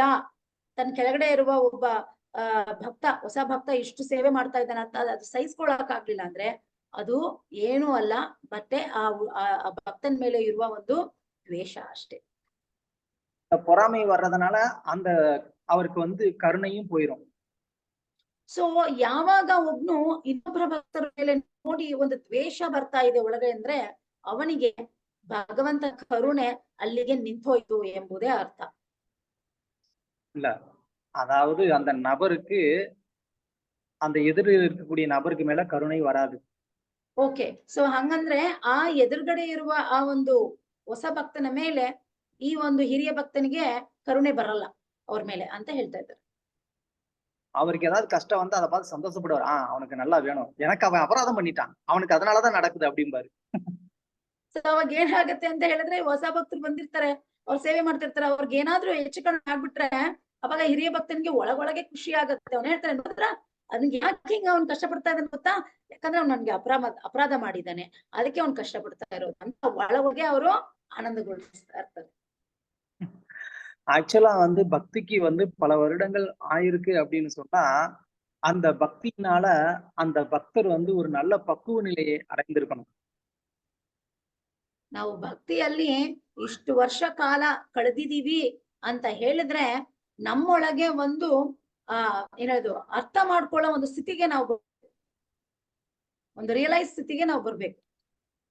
அந்த ஒரு பக்குவ நிலையை வந்து அவர் அடையல அப்படின்னு சொன்னா அப்போ அந்த பக்தி, அவர் செய்த அந்த பக்தியானது தூய பக்தியானதா இல்லாம இருந்திருக்கலாம். அதனாலதான் அவருக்கு ಯಾವಾಗ ಅವರು ಆ ಸ್ಥಿತಿಯನ್ನ ಅವರು ಅನುಭವಿಸಕ್ ಆಗಲ್ಲ, ಇನ್ನೊಬ್ಬರ ಮೇಲೆ ಅವ್ರಿಗೆ ಈರ್ಷ್ಯ ಬರ್ತಾ ಇದೆ ಅಂತ ಹೇಳಿದ್ರೆ ಅದಕ್ಕೆ ಏನ್ ಅರ್ಥ? ಏಕಂದ್ರೆ ಅವರು ತನ್ನ ಭಕ್ತಿಯನ್ನ ಪರಿಶುದ್ಧರ ಹತ್ರದಲ್ಲಿ ಮಾಡಿಲ್ಲ, ಮತ್ತೆ ಅವ್ರಿಗೆ ಮೆಚುರಿಟಿ ಇಲ್ಲ ಎಂಬುದೇ ಅರ್ಥ. சோ அதனால அவருக்கு வந்து பொறாமை இருக்கு, அதனால அவருக்கு வந்து கருணையும் வந்து போயிருது, அதனால அவருடைய செயலை சகிச்சுக்கவும் முடியாது. ಸೊ ಮೊದಲನೇದಾಗಿ ಅವ್ರಿಗೆ ಇನ್ನೊಬ್ಬರ ಮೇಲೆ ದ್ವೇಷ ಬಂದ್ಬಿಟ್ಟಿರ್ತಾರೆ.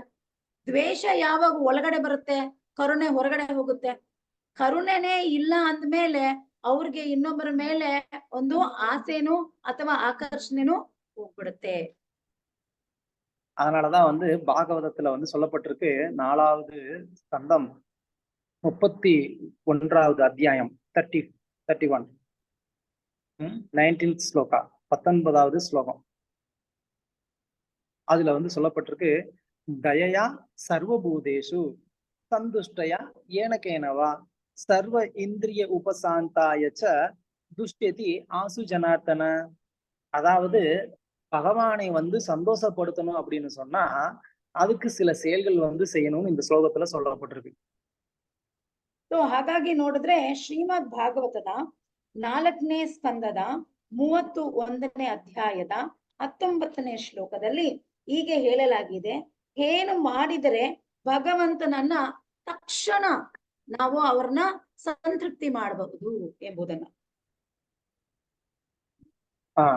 சோ பகவானை வந்து எப்படி நம்ம வந்து திருப்திப்படுத்த முடியும்? தயையா சர்வபூதேஷு, எல்லா ஜீவராசிகளுக்கு மேலையும் யார் ஒருத்தருக்கு வந்து கருணை காட்ட முடியுதோ அந்த நபர்னால என்ன பண்ண முடியும்? துஷ்யதி ஆசு ஜனார்த்தன, அதாவது பகவான் ஜனார்த்தனரை சந்தோஷப்படுத்த முடியும். ಸೊ ಯಾವಾಗ ನಮಗೆ ತಕ್ಷಣ ಭಗವಂತನ ತೃಪ್ತಿ ಮಾಡಿಸಬಹುದು ಅಂತ ಹೇಳಿದ್ರೆ, ಯಾರೊಬ್ಬರು ಎಲ್ಲಾ ಜೀವರಾಶಿಗಳ ಮೇಲೆ ಅಪಾರವಾದ ಕರುಣೆಯನ್ನ ತೋರಿಸ್ತಾರೋ ಅಂತವರಿಗೆ ಭಗವಂತನು ಆತನ ಮೇಲೆ ಸಂತೃಪ್ತಿಯನ್ನ ಹೊಂದುತ್ತಾನೆ ಎಂಬುದೇ ಅರ್ಥ. தயையா சர்வபூதேஷு, சர்வபூதேஷு அப்படின்னா மனிதர்கள் மட்டும் இல்ல, மற்ற எல்லா ஜீவராசிகளுக்கு மேலேயும் அவருக்கு வந்து கருணை இருக்கணும். ಸೊ ಅಂದ್ರೆ ಏನರ್ಥ, ಬರೀ ಮನುಷ್ಯರ ಮೇಲೆ ಅಲ್ಲ, ಎಲ್ಲಾ ಜೀವರಾಶಿಗಳ ಮೇಲೆ ಅವನಿಗೆ ಕರುಣೆ ಬರಬೇಕು. ஸோ அந்த மாதிரி எல்லா ஜீவராசிகள் மேலேயும் கருணையோட சந்துஷ்டையா ஏனக்கேனவா, அதாவது தானா கிடைக்கக்கூடியதுல அவர் வந்து திருப்தியா இருக்கணும். ಸೊ ಯಾವ ತರ ಸಂತೃಪ್ತಿ ಆಗ್ಬೇಕು ಅಂತ ಹೇಳಿದ್ರೆ ಇಲ್ಲಿ ಹೇಳ್ತಾರೆ, ಸಂತೃಪ್ತಿ ಏನಕ್ಕೇನವ ಅಂದ್ರೆ ಏನ್ ಸಿಕ್ಕಿದ್ರು ಅದ್ರಲ್ಲಿ ಅವರು ಸಂತೃಪ್ತಿ ಆಗ್ಬಿಡ್ಬೇಕು, ಅದೇ ಅರ್ಥ. அவருக்கு வந்து பௌதிகமா இதை அடையணும் அதை அடையணும் அப்படின்னு சொல்லி எந்த விதமான ஒரு ஏக்கமும் அவர்கிட்ட இருக்காது. ಸೊ ನಮಗೆ ಭೌತಿಕವಾಗಿ ನನ್ಗೆ ಇದ್ ಬೇಕು ಅದು ಬೇಕು ಅಂತ ಯಾವ್ದ್ರ ಮೇಲೆನೆ ಅವ್ರಿಗೆ ಆಸೆ ಆಕಾಂಕ್ಷೆ ಇರುವುದಿಲ್ಲ. அந்த மாதிரி எந்த விதமான ஒரு ஏக்கமும் இல்லாம, அந்த மாதிரி ஒரு ஏக்கம் இல்லாம இருக்கணும் அப்படின்னு சொன்னா அவருக்கு முதல்ல வந்து புலன் கட்டுப்பாடு இருக்கணும். புலன் கட்டுப்பாடு இருந்தாதான் எனக்கு இது வேணும் அது வேணும்ன்ற அந்த எண்ணம் இல்லாம இருக்க முடியும். ಸೊ ಯಾವಾಗ ಈ ಒಂದು ಪರಿಪಕ್ವ ಸ್ಥಿತಿಗೆ ಒಬ್ನು ಬರ್ತಾನೆ ಅಂತ ಹೇಳಿದ್ರೆ, ನನಗೆ ಯಾವುದು ಬೇಕಾಗಿಲ್ಲ, ಯಾವುದು ನನಗೆ ಆಸೆ ಆಸಕ್ತಿ ನನಗಿಲ್ಲ, ಈ ಸ್ಥಿತಿಗೆ ನಾವು ಬರ್ಬೇಕು. ಯಾಕಂತ ಹೇಳಿದ್ರೆ ಈ ಸ್ಥಿತಿಗೆ ಬರ್ಬೇಕು ಅಂದ್ರೆ ಫಸ್ಟ್ ನಮ್ಮ ಇಂದ್ರಿಯಗಳ ಮೇಲೆ ನಮಗೆ ಹತೋಟಿ ಇರ್ಬೇಕು. அதுதான் அடுத்த வரி சொல்லப்பட்டிருக்கு, சர்வ இந்திரிய உபசாந்தையேச்ச. அதாவது இந்த புலன்கள் அத்தனையும் அவருடைய கட்டுப்பாட்டுல இருக்கும், அவர் புலன்களுக்கு பின்னாடி ஓட மாட்டார். ಅದಕ್ಕೆ ಇಲ್ಲಿ 3ನೇ ಲೈನ್ ಅಲ್ಲಿ ಹೇಳ್ತಾರೆ, ಸರ್ವೇಂದ್ರಿಯೋಪಾಸ್ಯಂತ್ಯಚ ಅಂತ ಹೇಳ್ತಾರೆ. ಅಂದ್ರತೆ ಏನರ್ಥ, ಅವನು ಇಂದ್ರಿಯಗಳನ್ನ ತನ್ನ ಹತೋಟಿಯಲ್ಲಿ ಇಟ್ಕೊಳ್ತಾನೆ ವಿನಃ ಅವನು ಇಂದ್ರಿಯ ಹಿಂದೆ ಅವನು ಓಡ್ಬೇಕಾದ ಅವಶ್ಯಕತೆ ಇರಲ್ಲ. அந்த மாதிரி ஒருத்தர் எல்லா ஜீவராசிகளுக்கு மேலேயும் கருணையோடையும் தானா கிடைக்கிறதுல வந்து திருப்தியோடையும் புலன்களை கட்டுப்படுத்தி யார் இருப்பாங்களோ அவங்க பகவான் ஜனார்தனரை திருப்திப்படுத்த முடியும் சொல்றாங்க. ಸೊ ಈ ಶ್ಲೋಕದ ಪ್ರಕಾರ ಏನ್ ಹೇಳ್ತಾ ಇದ್ದಾರೆ, ಯಾರೊಬ್ಬ ಎಲ್ಲಾ ಜೀವರಾಶಿಗಳ ಮೇಲೆ ಅತ್ಯಂತ ಕರುಣೆಯನ್ನ ತೋರಿಸ್ತಾನೋ, ಎರಡನೇದಾಗಿ ತನ್ನ ಒಂದು ಇಂದ್ರಿಯಗಳನ್ನ ತನ್ನ ಹಠೋತ್ತಿಯಲ್ಲಿ ಇಟ್ಕೊಳ್ತಾನೋ, ಮತ್ತೆ ಎಲ್ಲರ ಆನಂದವನ್ನ ತನ್ನ ಆನಂದವನ್ನ ಬಯಸುವವನು, ಅಂತವನಿಗೆ ತಕ್ಷಣ ಜನಾರ್ದನ ಉಳಿತಾನೆ. எப்படி வந்து ஒரு தாய்க்கு வந்து தன்னுடைய குழந்தை அவங்கள வந்து எட்டி புதைச்சா இல்ல மேல ஏறி விளையாடுவாங்க, அப்போ அந்த அம்மாவுக்கு அது வந்து ஒண்ணுமே வழியாவே அது வந்து தெரியாது. ஏன்னா அது அந்த குழந்தைங்க மேல இருக்கக்கூடிய அன்பு ಕರುಣೆ. ಸೊ ಇವಾಗ ಒಂದು ಉದಾಹರಣೆಗೆ ನೋಡಿದ್ರೆ, ಒಂದು ಅಮ್ಮ ಇದ್ದಾರೆ, ಅಮ್ಮಗೆ ಒಂದು ಚಿಕ್ಕ ಪಾಪು ಇದೆ. ಆ ಪುಟಾಣಿ ಪಾಪು ಏನ್ ಮಾಡುತ್ತೆ, ತಾಯಿಯ ಎದೆಯ ಮೇಲೆ ಅದು ತುಳಿದು ಹಾಡುತ್ತೆ ಅಲ್ವಾ. ತುಳಿದಾಗ ಆ ತಾಯಿಗೆ ಆ ಮಗು ಮೇಲೆ ಯಾವುದೇ ವಿಧವಾದ ಕೋಪ ಬರಲ್ಲ. ಯಾಕಂದ್ರೆ ಅಷ್ಟೊಂದು ಕರುಣೆ, ಅಷ್ಟೊಂದು ಪ್ರೀತಿ ಆ ತಾಯಿಗೆ, ಆ ವಾತ್ಸಲ್ಯ ಆ ಮಗು ಮೇಲೆ ಇರುತ್ತೆ. அதே அந்த ஒரு கருணை, அந்த ஒரு அன்பு நம்ம எப்போ எல்லா ஜீவராசிகளுக்கு மேலேயும் நம்ம காட்ட ஆரம்பிக்கிறோமோ, அப்போ யாரோ ஒருத்தர் நமக்கு எதிரா செயல்பட்டா கூட அவங்களுக்கு மேல நமக்கு வந்து கோபம் வராது. ಸೊ ಹಾಗಾಗಿ ನೋಡಿದ್ರೆ ನಮಗೆ ಯಾವಾಗ ಎಲ್ಲಾ ಜೀವರಾಶಿಗಳ ಮೇಲೆ ಕರುಣೆ ಎಂಬುದು ಬರುತ್ತೆ ಅಂತ ಹೇಳಿದ್ರೆ, ನಾವು ಅವ್ರಿಗೆ ಏನ್ ಮಾಡಿದ್ರು ಕೂಡ ಅದನ್ನ ಸಹಿಸಿಕೊಂಡು ಅವ್ರ ಮೇಲೆ ನಮಗೆ ಪರವಾಗಿಲ್ಲ ಅಂತ ಕರುಣೆ ಬರುತ್ತಲ್ವಾ, ಆ ಸ್ಥಿತಿಯನ್ನ ಕರುಣೆ ಅಂತ ಹೇಳ್ಬೋದು. அதுக்குதான் இங்க வந்து இந்த மரத்தை வந்து சொல்றாங்க, தரோர் அபிசகிஷ்ணா. தரோர் அப்படின்னா மரம், மரத்தை போல பொறுமையா இருக்கணும் அப்படின்னு சொல்றாங்க. ಸೊ ಹಾಗಾಗಿ ಅದಕ್ಕೆ ಇಲ್ಲಿ ಏನ್ ಹೇಳ್ತಾ ಇದ್ದಾರೆ ಅಂತೆ, ತರೋರ್ ಅಪಿ ಸಹಿಷ್ಣ ಅಂದ್ರತೆ, ತರೋರ್ ಅಂತ ಹೇಳಿದ್ರೆ ಒಂದು ಮರ ಅಂತ. ಸೊ ಆ ಮರದ ಹಾಗೆ ನಮಗೆ ಸಹನೆ ಇರ್ಬೇಕು ಎಂಬುದೇ ಅರ್ಥ. அந்த மரம் வந்து எல்லாருக்கும் கொடுக்கும், அந்த மரத்தை வந்து வெற்றவனுக்கும் அந்த மரம் நிழல் கொடுக்கும், அந்த மரத்தை வெற்றவனுக்கும் அது பழத்தை கொடுக்கும். ಸೊ ಈ ಮರದ ಒಂದು ಗುಣಾಂಶ ನೋಡಿ, ಅದು ಎಲ್ಲಾ ಜೀವರಾಶಿಗೂ ನೆರಳನ್ನ ಬೀರಿಸುತ್ತೆ. ಅದೇ ತರ ಆ ಮರವನ್ನ ಕತ್ತರಿಸಕ್ಕೂ ಬರುವ ಒಬ್ಬ ಕಟುಕನಿಗೂ ಕೂಡ ಆ ಮರವು ನೆರಳನ್ನ ಕೊಡುತ್ತೆ. ಸೊ ಎಂತ ಸಹನೆ, ಮತ್ತೆ ನೆರಳು ಮಾತ್ರ ಅಲ್ಲದೆ ಆ ಕಟುಕನಿಗೆ ಹಣ್ಣು ಕೂಡ ಅದು ಕೊಡುತ್ತೆ.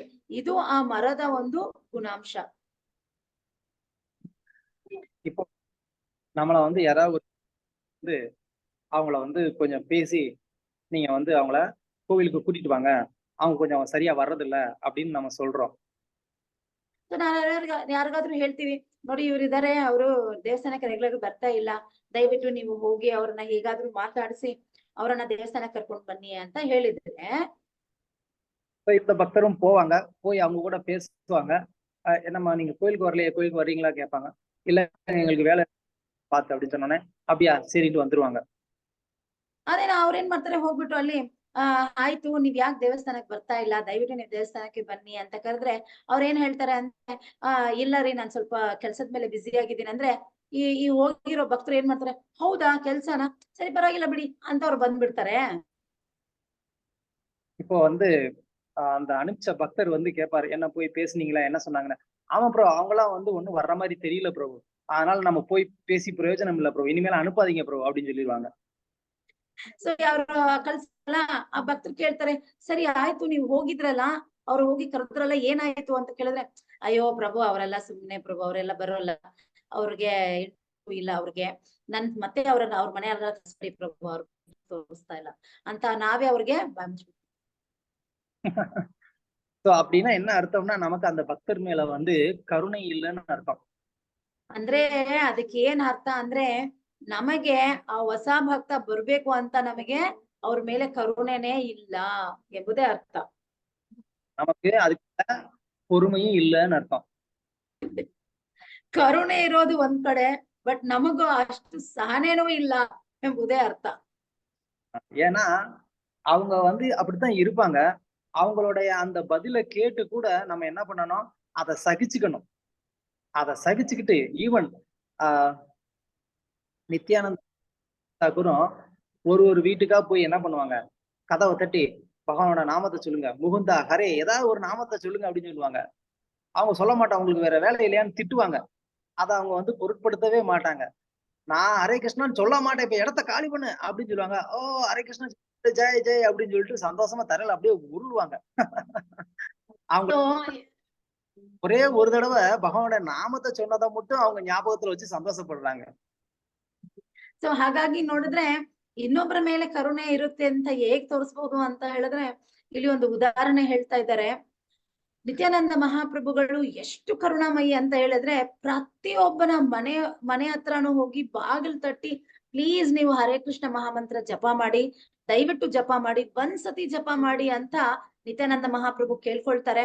ಒಬ್ಬೊಬ್ಬರಿಗೆ ತುಂಬಾ ಕೋಪ ಬಂದು, ಈ ಹರೇ ಕೃಷ್ಣ ಮಹಾಮಂತ್ರ ಜಪ ಮಾಡಕ್ ಆಗಲ್ಲ, ನೀನ್ ಇಲ್ಲಿಂದ ಹೋಗು ಅಂತ ಬೈದ್ಬಿಡ್ತಾರಂತೆ. ಆವಾಗ ನಿತ್ಯಾನಂದ ಮಹಾಪ್ರಭು ಎಷ್ಟು ಆನಂದದಿಂದ, ಅಪ್ಪ ಇವನ ಹರೇ ಕೃಷ್ಣ ಮಹಾಮಂತ್ರ ಹರೇ ಕೃಷ್ಣ ಅಂತ ಹೇಳ್ಬಿಟ್ನಲ್ಲ ಅಂತ ಹೇಳಿ ಅವ್ರು ಜಿಗಿದಾಡಿ ಭೂಮಿಗೆ ನರಳಾಡಿ ಅವರು ಅಷ್ಟೊಂದು ಖುಷಿ ಪಡ್ತಾರಂತೆ. ಇದೇ ಅವ್ರಿಗೆಲ್ಲಿ ಇರುವ ಕರುಣೆ ಎಂಬುದೇ ಅರ್ಥ ಆಗುತ್ತೆ. ஆனா நாம என்ன பண்றோம், போய் ஒரு தடவை பேசுறோம், நேர்ல பேசுறோம், இல்லைன்னா போன் பண்றோம், பிரபு அவங்க எல்லாம் வர்ற மாதிரி தெரியல பிரபு, இனிமே எங்களுக்குலாம் இந்த ஃபாலோ அப் எல்லாம் பண்ண சொல்லாதீங்க பிரபு அப்படின்னு சொல்லிடுவோம். ಆದ್ರೆ ನಾವೇನ್ ಮಾಡ್ತೀವಿ, ಒಂಚೂರು ಕರುಣೆ ಇಲ್ಲ. ನಾವೇನ್ ಮಾಡ್ಬಿಡ್ತೀವಿ, ಯಾರಾದ್ರೂ ಫೋನ್ ಒಬ್ರನ್ನ ಫಾಲೋ ಮಾಡಿ ಫೋನ್ ಅಲ್ಲಿ ಇರ್ತೀವಿ, ಇಲ್ಲ ಅಂದ್ರೆ ಮನೆ ಹತ್ರ ಹೋಗಿ ಕರಿತೀವಿ. ಹೋಗಿ ಕರೆದ್ರು ಅವ್ರು ಬಂದಿಲ್ಲ ಅಂದ್ರೆ ನಾವ್ ನೇರವಾಗಿ ಬಂದು ರಿಪೋರ್ಟ್ ಕೊಡೋ ಜಾಗದಲ್ಲಿ ಏನ್ ಹೇಳ್ತೀವಿ, ಪ್ರಭು ಅಲ್ಲೆಲ್ಲ ಕಳ್ಸ್ಬೇಡಿ ಪ್ರಭು, ಅವ್ರು ಏನು ಕೇಳಲ್ಲ, ಅವ್ರು ಬರೋದು ಇಲ್ಲ, ಸುಮ್ನೆ ನಾ ಅದನ್ನ ಫಾಲೋ ಮಾಡಕ್ಕೂ ನನ್ಗೂ ಬೇಜಾರು, ನಾನ್ ಮಾಡಲ್ಲ ಪ್ರಭು ಅಂತ ಹೇಳ್ಬಿಡ್ತೀವಿ. ராமானுஜருடைய குரு ஆளவந்தார் அப்படிங்கிறவர், அவரை வந்து பக்திக்கு கொண்டு வர்றதுக்காக அவரோட குரு 12 வருடம் அவருக்கு வந்து கீரை கொடுத்துக்கிட்டு இருந்தாரு. ಆಕ್ಚುಲಿ ನೋಡ್ಬೇಕಾದ್ರೆ ಶ್ರೀಪಾದ್ ರಾಮಾನುಜಾಚಾರ್ಯರವರ ಗುರು ಇದಾರಲ್ಲ, ಅವರ ಹೆಸರು ಆಲವಂದಾರ್ ಅಂತ. ಆ ಆಲವಂದಾರ್ ಅವರು ಕೃಷ್ಣ ಭಕ್ತಿಗೆ ಬರ್ಬೇಕು ಅಂತ ಹೇಳಿ ಅವರ ಗುರುಗಳು, ಆಳವಂದರ್ ಅವರ ಗುರುಗಳು 12 ವರ್ಷಗಳು ಅವರಿಗೆ ಸೊಪ್ಪುಗಳನ್ನ ತಂದು ಕೊಡ್ತಾ ಇದ್ರಂತೆ. ஒரே ஒருத்தரை வந்து பக்திக்கு திரும்ப கூட்டிட்டு வர்றதுக்காக 12 வருஷம் அவருக்கு சேவை பண்ணியிருக்கிறாரு. ಆ ಒಬ್ಬ ಭಕ್ತನನ್ನ ಮಾಡ್ಬೇಕಂತ ಹೇಳಿ ತನ್ನ ಗುರು ಏನ್ ಮಾಡಿದ್ದಾರೆ, ಅವ್ರಿಗೋಸ್ಕರ ಅವ್ರಿಗೇನೆ 12 ವರ್ಷಗಳು ಸೇವೆ ಮಾಡಿದ್ದಾರೆ. அப்ப அவருக்கு எவ்வளவு பொறுமை இருந்திருக்கும். 12 ವರ್ಷಗಳು ಒಬ್ರು ಸಹನೆಯಿಂದ ಒಬ್ಬರನ್ನ ಭಕ್ತಿಗೆ ತರಕ್ಕೆ ಪ್ರಯತ್ನಿಸ್ತಾ ಇದ್ದಾರೆ ಅಂದ್ರೆ ಅವ್ರಿಗೆ ಎಷ್ಟೊಂದು ಸಹನೆ ಇದೆ ಎಂಬುದನ್ನ ನಾವು ಅರ್ಥ ಮಾಡ್ಕೋಬೇಕಾಗಿದೆ. நம்ம ஒருத்தரை உருப்படியா ஒரு மாசம் கூட ஃபாலோ பண்றது கிடையாது. ನಾವು ಒಂದ್ ತಿಂಗಳು ಕೂಡ ನೆಟ್ಟಿಗೆ ಹೋಗಿ ಒಬ್ಬರನ್ನ ಫಾಲೋ ಅಪ್ ಮಾಡಲ್ಲ. அவன் பிரபு அவங்களாம் வந்து சரிக்கு வர மாட்டாங்க பிரபு, விட்டுருங்க பிரபு அப்படின்னு வந்து சொல்லிடுவோம். ನಾವೇನ್ ಹೇಳ್ತೀವಿ ಅಂದ್ರೆ ಅವರೆಲ್ಲ ಸರಿ ಬರಲ್ಲ ಪ್ರಭು, ಸುಮ್ನೆ ಟೈಮ್ ವೇಸ್ಟ್ ಅಂತ ಹೇಳಿ ನಾವೇ ತೀರ್ಮಾನ ಮಾಡ್ಬಿಡ್ತೀವಿ. அது மட்டும் விதுரருடைய ஒரு உதாரணத்தை எடுத்துக்கலாம். விதுரர் தன்னுடைய அண்ணன் திருதராஷ்டிரர் அவரை திருத்துவதற்காக விதுரர் தன்னுடைய முழு வாழ்க்கையவே ಅರ್ಪಣಿಸಾರ್. ಸೊ ಹಾಗಾಗಿ ನೋಡಿದ್ರೆ ಮಹಾಭಾರತದಲ್ಲಿ ಒಂದು ಉದಾಹರಣೆ ನೋಡ್ಬೋದು. ವಿದುರ ಧೃತರಾಷ್ಟ್ರನನ್ನ ಭಕ್ತನಾಗಿ ಮಾಡಿಸಕ್ಕೆ ತನ್ನ ಇಡೀ ಜೀವನವನ್ನೇ ಒತ್ತೆ ಇಟ್ರಂತೆ. விதுரருக்கு கொடுத்த ஒரே ப்ராஜெக்ட் அதுதான். அந்த ஒரு ப்ராஜெக்ட் அவர் லைஃப் ஃபுல்லா அதை விடாம டிட்டர்மினேஷன் அவர் வந்து இருந்து கடைசியில வந்து திருதராಷ್ಟ್ರ வீட்டை விட்டு வெளியில கூட்டிட்டு போயிட்டாரு. ಸೊ ಹಾಗಾಗಿ ನೋಡಿದ್ರೆ ವಿದುರನ್ಗೆ ಇದೊಂದು ದೊಡ್ಡ ಪ್ರಾಜೆಕ್ಟ್ ಕೊಟ್ಟಿದ್ರು. ಏನಪ್ಪಾ ಅಂತ ಹೇಳಿದ್ರೆ, ಹೇಗಾದ್ರೂ ಮಾಡಿ ಧೃತರಾಷ್ಟ್ರನನ್ನ ಮನೆಯಿಂದ ಹೊರೆ ತರಿಸಿ ಅವನಿಗೆ ಭಕ್ತಿ ಮಾರ್ಗವನ್ನ ತೋರಿಸ್ಕೊಡೋದಂತ.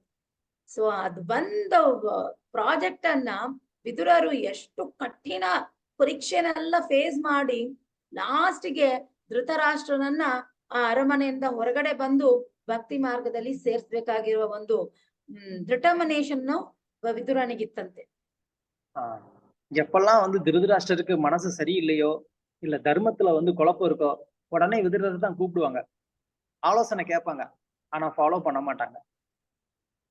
ಸೊ ಹಾಗಾಗಿ ನೋಡಿದ್ರೆ ಧೃತರಾಷ್ಟ್ರನಿಗೆ ಏನಾದ್ರೂ ಪ್ರಾಬ್ಲಮ್ ಬಂತು, ಏನೋ ಒಂದು ಸಂಶಯ ಬಂತು, ಏನೋ ಒಂದು ಪರಿಸ್ಥಿತಿ ಸರಿ ಇಲ್ಲ, ಒಂದು ಸ್ಥಿತಿ ಗತಿ ಸರಿ ಇಲ್ಲ ಅಂತ ಹೇಳಿದ್ರೆ ಅದಕ್ಕೆ ಆಲೋಚನೆಯನ್ನ ಕೊಡಕ್ಕೆ ಕರೀತಾ ಇದ್ರು. ಯಾರನ್ನ? ವಿದುರನನ್ನು ಬರ್ತಿದ್ರು, ಬಂದು ಅವ್ರಿಗೆ ಎಲ್ಲ ಕೊಡ್ಬೇಕಾಗಿರೋ ಜ್ಞಾನ ವಿಜ್ಞಾನ ಎಲ್ಲ ಹೇಳಿರ್ತಾರೆ. ಬಟ್ ಆದ್ರೂ ಕೂಡ ಧೃತರಾಷ್ಟ್ರ ಯಾವ್ದನ್ನು ಫಾಲೋ ಮಾಡಿಲ್ಲ. அவங்க வந்து அதை ஃபாலோ பண்ணாட்டினா கூட பரவாயில்ல, திருதராஷ்டிரனுடைய பையன் யாரு? துரியோதனன். துரியோதனன் வந்து என்ன பண்ணுவான்? அவரை வந்து கேலி பண்ணுவான், கிண்டல் பண்ணுவான், ಅವಮಾನಪಡಿಸುவான். ಆದ್ರೆ ಇಲ್ಲಿ ನೋಡ್ಬೇಕಾದ್ರೆ ಧೃತರಾಷ್ಟ್ರನ ಮಗ ಫಸ್ಟ್ ಸಲಹೆ ಕೇಳಕ್ಕೆ ಅಂತ ಕರೆದಿರ್ತಾರೆ. ನೀನ್ ಸಲಹೆ ಕೇಳಿದ್ರೂ ಪರವಾಗಿಲ್ಲ, ಅದಕ್ಕಿಂತ ಮೋಸ ಸ್ಥಿತಿ ಏನಪ್ಪಾ ಅಂತ ಹೇಳಿದ್ರೆ ಧೃತರಾಷ್ಟ್ರನ ಮಗ ದುರ್ಯೋಧನ ಅವರನ್ನ ಎಷ್ಟು ಅಸಹ್ಯವಾಗಿ ನಡೆಸಿರ್ತಾರೆ ಅಂತ ಹೇಳಿದ್ರೆ, ಅವರನ್ನ ಅಪಮಾನ ಮಾಡಿರ್ತಾರೆ, ಅವರನ್ನ ನಿಂದಿಸಿರ್ತಾರೆ, ಅವರನ್ನ ಬೇಜಾರು ಮಾಡಿರ್ತಾರೆ, ಅವ್ರಿಗೆ ಏನೇನೋ ಮಾಡಿರ್ತಾರೆ ವಿದುರನಿಗೆ. ஆனா கூட விதுரர் வந்து அவருடைய ஒரே ஒரு லட்சியம் திருதராஷ்டிரனை எப்படியாவது வந்து பக்தனா மாத்தணுங்கிறது தான். அதுக்காக விதுரர் இந்த எல்லா அவமானங்களையும் பொறுத்துக்கிட்டு அவர் அந்த வீட்டுல வந்து இருந்தார். ವಿದುರನ್ಗೆ ಒಂದೇ ಗುರಿ, ಏನೇ ಆದ್ರೂ ಪರವಾಗಿಲ್ಲ, ನಮ್ಮನ್ನ ಧೃತರಾಷ್ಟ್ರನನ್ನ ಹೇಗಾದ್ರೂ ಮಾಡಿ ಉತ್ತಮ ಭಕ್ತನಾಗಿ ಮಾಡ್ಬೇಕು ಅಂತ ಒಂದು ಗುರಿ ಇದ್ದಿರೋದ್ರಿಂದ ವಿದುರನಿಗೆ ಎಷ್ಟೇ ಅಪಮಾನ ಆಗಿದ್ರು ಅದನ್ನೆಲ್ಲಾನು ಒಂದೊಂದು ಸಹಿಸ್ಕೊಂಡು ಅದೇ ಮನೆಯಲ್ಲಿ ವಿದುರ ಬದುಕ್ತಿದ್ದ. அதே ஒரு மனோநிலை நமக்கும் வந்து வரணும். ஒரு பக்தரை வந்து ஒரு நபரை பக்தி பாதையில கொண்டு வர்றதுக்காக நம்ம எப்படிப்பட்ட அவமானங்களை சந்திக்க நேர்ந்தா கூட அந்த அவமானங்களை வந்து பொருட்படுத்தாம நம்ம வந்து என்ன பண்ணணும்? இந்த மரம் மாதிரி வந்து சகிச்சுக்கிட்டு அவங்களுக்கு மேல வந்து ஒரு விதமான ஒரு கோபத்தையோ வெறுப்பையோ வெளிப்படுத்தாம அவங்களை எப்படியாவது பக்திக்கு கொண்டு வர்றதுதான் என்னுடைய ஒரே லட்சியம், இலக்குன்னு சொல்லி நம்ம வந்து என்ன பண்ணணும்? பொறுமையா அதுக்கான ஒரு முயற்சிகளை மட்டும் நம்ம செஞ்சுட்டு இருக்கோம். ಸೊ ನಾವು ಕೂಡ ಒಬ್ಬ ಭಕ್ತನಾದ್ಮೇಲೆ ನಾವು ಕೂಡ ಈ ಗುಣಗಳನ್ನ ಬೆಳೆಸ್ಕೋಬೇಕಾಗಿದೆ. ಯಾವ ಗುಣ ಅಂತ ಹೇಳಿದ್ರೆ ಸಹನೆ. ಹೇಗೆ ಏನೇ ಪರಿಸ್ಥಿತಿ ಬಂದ್ರೂ ಕೂಡ, ಎಷ್ಟೇ ಅಪಮಾನಗಳು ಬಂದ್ರೂ ಕೂಡ, ಎಷ್ಟೇ ಪರೀಕ್ಷೆಗಳು ಬಂದ್ರೂ ಕೂಡ ನಾವೇನ್ ಮಾಡ್ಬೇಕು? ಅಷ್ಟೇ ಮನಸ್ಥಿತಿಯಲ್ಲಿ ಒಂದು ಸಹನೆಯನ್ನ ಬೆಳೆಸ್ಕೊಳ್ತಾ ತುಂಬಾ ನಿಧಾನವಾಗಿ ಕೈಯಾಳಿ ನಾವ್ ಹೇಗಾದ್ರೂ ಮಾಡಿ ಒಬ್ಬರನ್ನ ಭಕ್ತರು ಮಾಡಕ್ಕೆ ಪ್ರಯತ್ನಿಸ್ಬೇಕು. ಅದು ನಮ್ಮ ಒಂದು ಧರ್ಮವಾಗಿದೆ. எப்பா இவ்வளவு தூரம் நாங்க வந்து கஷ்டப்படணுமா? அதுக்கு எதுக்காக கஷ்டப்படணும்? ಅವಾಗ ನಮ್ ಮನ್ಸಲ್ಲಿ ಏನ್ ಅನ್ಸುತ್ತೆ ಅಂದ್ರೆ, ಅಯ್ಯಯ್ಯೋ ಇಷ್ಟೆಲ್ಲ ಕಷ್ಟ ಪಡ್ಬೇಕಾ, ಇಷ್ಟೆಲ್ಲ ನಾವ್ ಮಾಡ್ಬೇಕಾ ಅಂತ ನಮಗೆ ಮನಸ್ಸಲ್ಲಿ ಪ್ರಶ್ನೆಗಳು ಬಂದ್ಬಿಡುತ್ತೆ. எதுக்காக இவ்வளவு கஷ்டப்படணும்னா, கீர்த்தனியா சதாகரி, நம்ம வந்து பகவானுடைய நாமத்தை வந்து எப்போதும் நம்மளுடைய வாயில உச்சரிக்கணும் அப்படின்னு சொன்னா அதுக்கு இந்த சகிப்புத்தன்மை நமக்கு தேவை.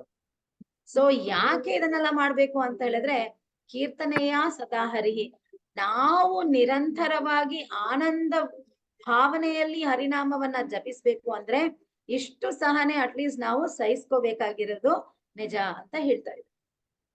அந்த மாதிரி வந்து யாராவது உதாரணம் இருக்கிறாங்களா? இந்த மாதிரி எல்லா விதமான அவமானங்களையும் சகிச்சு அதனால வந்து எப்போதுமே வந்து பகவானோட நாமத்தை வந்து ஆனந்தமா ஜெபிச்சவங்க யாராவது இருக்காங்களா? ಆತರ ಯಾರಾದ್ರೂ ಉದಾಹರಣೆ ನಿಮ್ಗೆ ಗೊತ್ತಿದ್ಯಾ? ಅವರು ಎಲ್ಲವನ್ನ ಸಹಿಸ್ಕೊಂಡು ಎಲ್ಲ ಅಪಮಾನ ಸಹಿಸ್ಕೊಂಡು ಮತ್ತೆ ಆನಂದದಲ್ಲಿ ಹರಿನಾಮವನ್ನ ಜಪ ಮಾಡೋರು ಯಾರಾದ್ರೂ ಉದಾಹರಣೆಗೆ ಇದ್ದಾರಾ? அதுக்கு பல பக்தர்களுடைய உதாரணங்கள் சொல்லலாம். இப்போ நம்ம வந்து ஹரிதாஸ் தாக்கூருடைய உதாரணத்தை எடுத்துக்கலாம். ಸೊ ಹಾಗಾಗಿ ಅನೇಕ ಭಕ್ತರ ಒಂದು ಉದಾಹರಣೆಗಳು ಕೊಡ್ಬೋದು. ನಾವು ಇವತ್ತು ನೋಡೋದು ಹರಿದಾಸ್ ಠಾಕೂರ್ ಅವರ ಉದಾಹರಣೆ. ஹரிதாஸ் தாக்கூர் வந்து பிறப்பால வந்து ஒரு ಇಸ್ಲಾಮಿಯ ಕುಟುಂಬத்தை சேர்ந்தவர். ಸೊ ಹಾಗಾಗಿ ನೋಡಿದ್ರೆ ಹರಿದಾಸ್ ಠಾಕೂರ್ ಅವರು ಜನ್ಮದಾರಿದು ಎಲ್ಲಿ ಅಂತ ಹೇಳಿದ್ರೆ ಒಂದು ಮುಸಲ್ಮಾನರ ಮನೆಯಲ್ಲಿ, ಒಂದು ಇಸ್ಲಾಂ ಅವರ ಜಾತಿಯಲ್ಲಿ.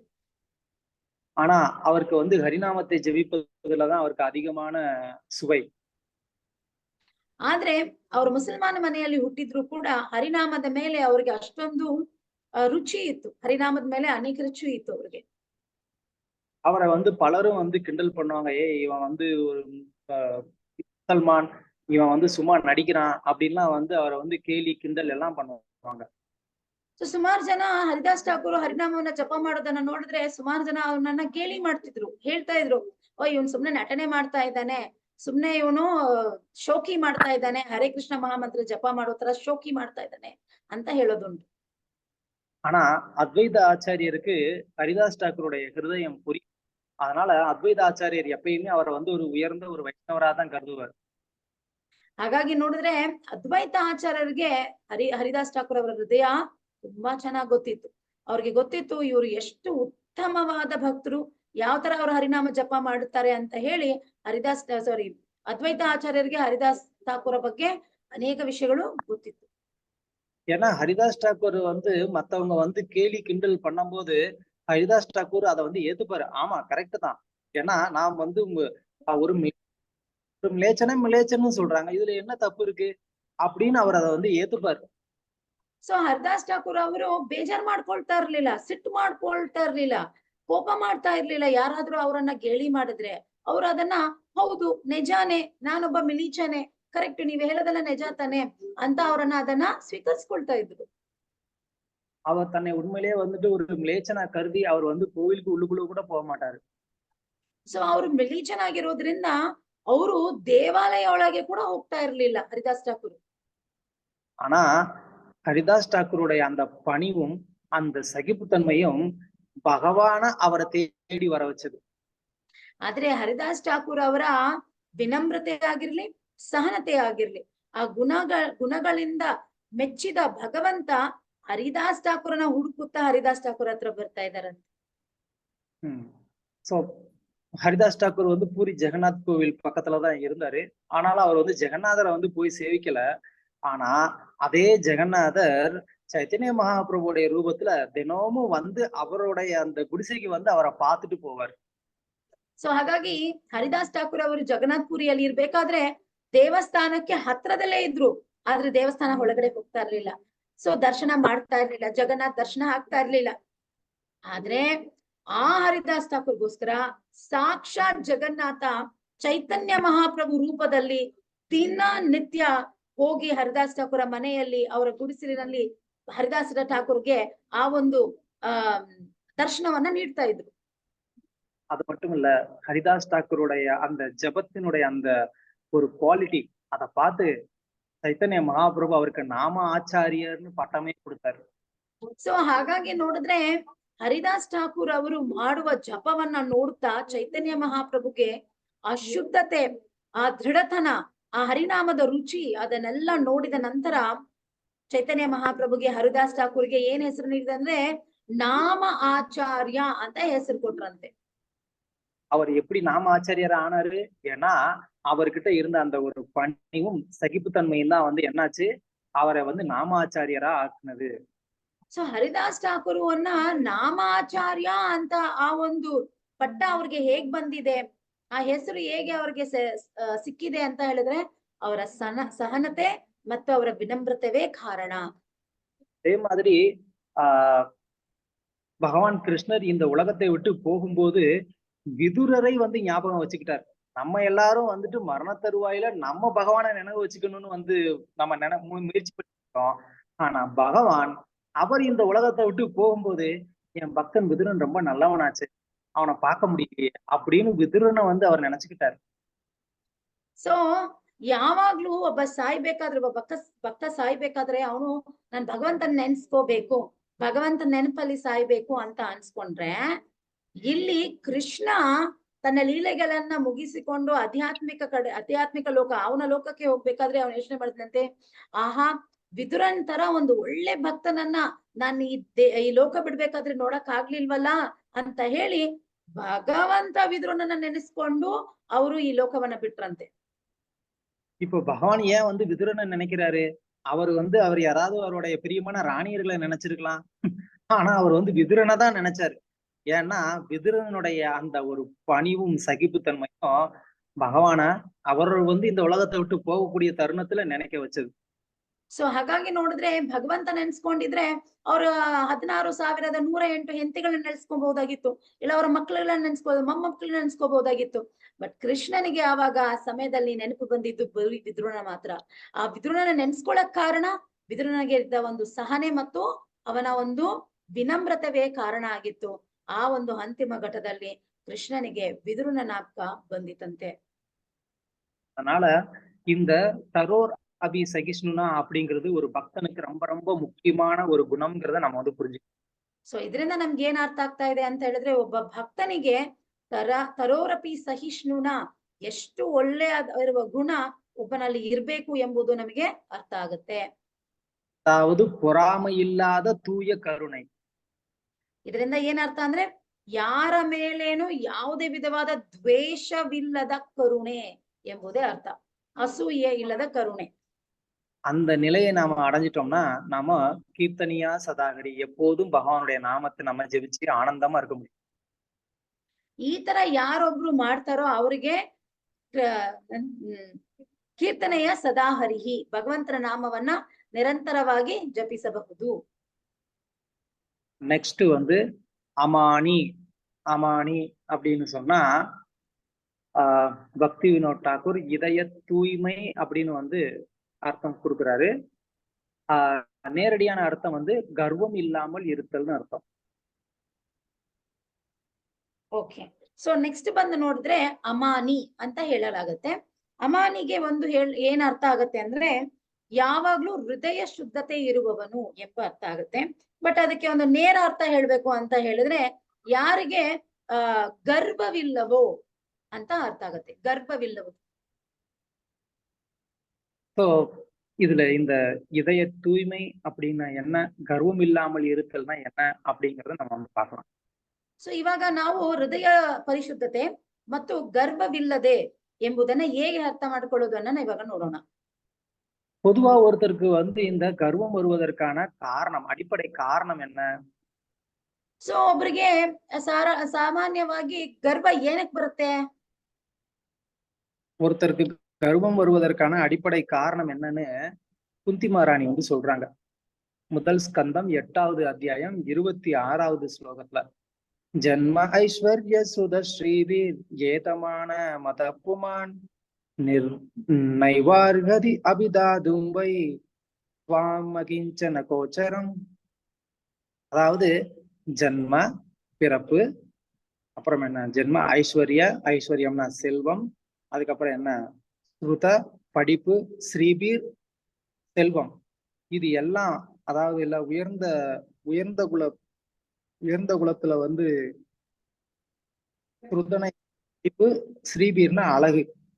இது எல்லாமே வந்து என்ன பண்ணுது, ஒருத்தரை வந்து கர்வப்பட வைக்குது. ಹಾಗಾಗಿ ನೋಡಿದ್ರೆ ಕುಂತಿ ಮಹಾರಾಣಿ ಅವರು ಹೇಳ್ತಾರೆ, ಶ್ರೀಮದ್ ಭಾಗವತದಲ್ಲಿ 1ನೇ ಸ್ಕಂದದ 8ನೇ ಅಧ್ಯಾಯದ 26ನೇ ಶ್ಲೋಕದಲ್ಲಿ, ಯಾರಿಗೆ ಗರ್ವ ಬರುತ್ತೆ ಅಂತ ಹೇಳಿದ್ರೆ, ಯಾರೊಬ್ಬನಿಗೆ ಎಲ್ಲಾ ಐಶ್ವರ್ಯಗಳು ಇದೆಯೋ, ಯಾರೊಬ್ಬನಿಗೆ ಎಲ್ಲ ಓದುವಿಕೆ ಇದೆಯೋ, ಯಾರೊಬ್ಬನಿಗೆ ದೇಹದ ಸೌಂದರ್ಯವಿದೆಯೋ ಅಂತವನಿಗೆ ಗರ್ವ ಎಂಬುದು ತಲೆ ಎತ್ತಿ ಆಡುತ್ತೆ ಎಂಬುದೇ ಅರ್ಥ. இப்போ இன்னைக்கு இருக்கக்கூடிய சூழ்நிலையில எல்லாருக்குமே வந்து இந்த ஜென்ம, அதாவது பிறப்பு, அது வந்து ரொம்ப ரொம்ப வந்து ஒரு கர்வத்தை கொடுக்கக்கூடிய ஒரு விஷயமா இருக்கு. ಈ ಕಾಲದಲ್ಲಿ ಅಲ್ಲಿ ನೋಡಿದ್ರೆ ಎಲ್ಲರಿಗೂ ತನ್ನ ಜನ್ಮದ ಬಗ್ಗೆ ತುಂಬಾ ಗರ್ವ ಅನ್ಸ್ಕೊಳ್ತಾ ಇರುತ್ತೆ. அதாவது எல்லா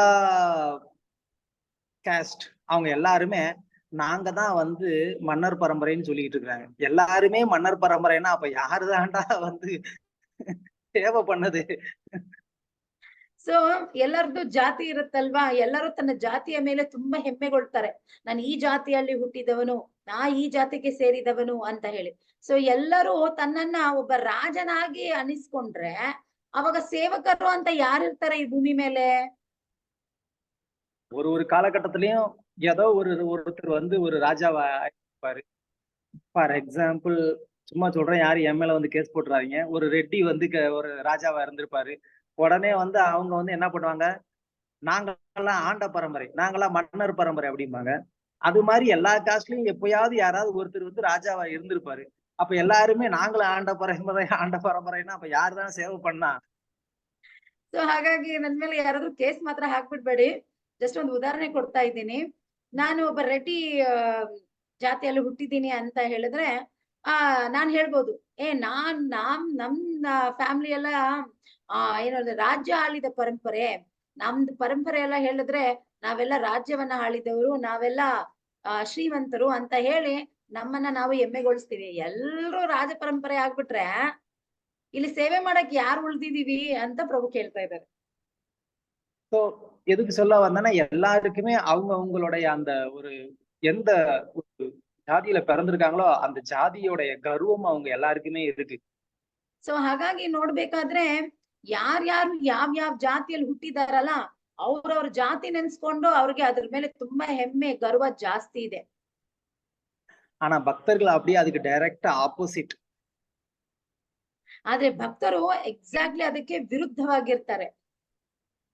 ரூப கோஸ்வாமி, சனாதன கோஸ்வாமி வந்து ஒரு உயர்ந்த குலத்துல பிறந்திருந்தா கூட அவங்க வந்து முதல் முறை சைத்தன்ய மகாபிரபுவை பார்க்கும்போது நாங்க ரொம்ப ரொம்ப நீச்சமானவங்கன்னு சொல்லிக்கிட்டாங்க. ಚೈತನ್ಯ ಮಹಾಪ್ರಭುವನ್ನ ನೋಡಿದ ರೂಪ ಗೋಸ್ವಾಮಿ, ಸನಾತನ ಗೋಸ್ವಾಮಿ ಮೊಟ್ಟ ಮೊದಲ ಸತಿ ಅವ್ರು ಹೇಳಿದ್ರಂತೆ, ಇಷ್ಟಕ್ಕೂ ಅವರು ಒಬ್ಬ ಬ್ರಾಹ್ಮಣ ಕುಲದಲ್ಲಿ ಹುಟ್ಟಿದ್ರು ಕೂಡ ಅವರು ಚೈತನ್ಯ ಮಹಾಪ್ರಭುವನ್ನ ನೋಡಿದಾಗ ಅವ್ರು ಏನ್ ಹೇಳಿದ್ರಂದ್ರೆ, ನಾನು ತುಂಬಾ ನೀಚವಾದವನು, ನೀಚ ಕೆಲಸದಲ್ಲಿ ಹುಟ್ಟಿದವನು ಅಂತ ಹೇಳೋದುಂಟು. அப்படியா? சைத்தன்ய மகாபிரபு சொல்ல, இல்லையப்பா நீங்களாம் நல்லா ஏதோ சாஸ்திரம் படிச்சிருக்கிறீங்கன்னு கேள்விப்பட்டேன். உங்க ஊர்ல நீங்க தான் எல்லாரையுமே வந்து ஆன்மீகத்துல வழிகாட்டுறீங்கன்னு கேள்விப்பட்டேன். ಸೊ ಚೈತನ್ಯ ಮಹಾಪ್ರಭು ಹೇಳ್ತಾ ಇದ್ರಿಂದ, ಏನಪ್ಪಾ ನೀವು ಈ ತರ ಹೇಳ್ತಾ ಇದ್ದೀರಾ? ಆಕ್ಚುಲಿ ನಾನ್ ನಿಮ್ ಬಗ್ಗೆ ತುಂಬಾ ಹೆಮ್ಮೆ ಆಗಿರೋ ವಿಷಯಗಳನ್ನ ಕೇಳ್ಕೊಂಡಿದ್ದೆ. ನೀವೆಲ್ಲ ಪಾಂಡಿತ್ಯವನ್ನ ಗೈಸಿದ್ದೀರಾ ಮತ್ತು ಎಲ್ಲರನ್ನ ನೀವು ಆಧ್ಯಾತ್ಮಿಕ ಮಾರ್ಗದಲ್ಲಿ ಮಾರ್ಗದರ್ಶನ ಮಾಡ್ತಾ ಇದ್ದೀರಾ ಅಂತ ನಾನು ಎಲ್ಲರಿಂದ ಕೇಳಿದ್ದೀನಿ ನಿಮ್ ಬಗ್ಗೆ. அப்போ அவங்க வந்து சொல்லுவாங்க, இல்ல இல்ல அதெல்லாம் வந்து பொய். நாங்க வந்து ரொம்ப ரொம்ப நீச்சமானவங்க. எதனாலன்னா நாங்க எதான் சாஸ்திரம் படிச்சிருந்தா கூட ஒரு மிலேச்சனுக்கு கீழே அவன் கொடுக்குற பணத்துக்காக நாங்க வந்து அவனுக்கு வந்து சேவை பண்ணோம் பாத்தீங்களா? அப்ப எங்களை விட வந்து ஒரு நீச்சன் யாரு இருக்க முடியும்? பாருங்க, எங்களுடைய தோற்றமே ஒரு மிலேச்சன் மாதிரிதான் இருக்கு அப்படின்னு சொன்னாங்க. ಅವ್ರು ಹೇಳ್ತಾರಂತೆ, ಇಲ್ಲ ಚೈತನ್ಯ ಮಹಾಪ್ರಭುಗಳೇ, ನಾವು ಭಾರಿ ನೀಚದವರು. ಯಾಕಂತ ಹೇಳಿದ್ರೆ ನಾವು ಎಷ್ಟೇ ಪಾಂಡಿತ್ಯ ಪಡೆದಿದ್ರು ಕೂಡ ಒಬ್ಬ ಮಿಲೀಚನ ಕೆಳಗೆ ಅವನ್ ಕೊಡುವ ದುಡ್ಡುಗೋಸ್ಕರ ನಾವು ಅವ್ರಿಗೆ ಗುಲಾಮನಾಗಿ ಕೆಲಸ ಮಾಡಿದ್ವಲ್ಲ, ಅವ್ರ ಆ ದುಡ್ಡುಗೋಸ್ಕರ ನಾವು ಗುಲಾಮನಾಗಿ ಕೆಲಸ ಮಾಡಿ ನೋಡಿ ನಾವ್ ಹೇಗಿದ್ದೀವಿ, ನಾವು ಮಿಲೀಚರಾಗೆ ಕಂಡು ಪಡ್ತಾ ಇದೀವಿ, ನಾವು ಎಂತದಲ್ಲಿ ಯಾವ ವಿಷಯದಲ್ಲಿ ನಾವು ಹೆಮ್ಮೆ ಪಟ್ಕೋಬೇಕು ಅಂತ ಹೇಳ್ತಾ ಇದಾರಂತೆ ಶ್ರೀ ರೂಪ ಗೋಸ್ವಾಮಿ, ಸನಾತನ್ ಗೋಸ್ವಾಮಿ. பக்தர்கள் வந்து எப்போதும் தங்களுடைய பிறப்பை வந்து ஒரு கர்வமா கருதவே மாட்டாங்க. அவங்க வந்து அத ஒரு நீச்சமான ஒரு தாழ்வான நிலையில தான் அதை வந்து கருதுவாங்க.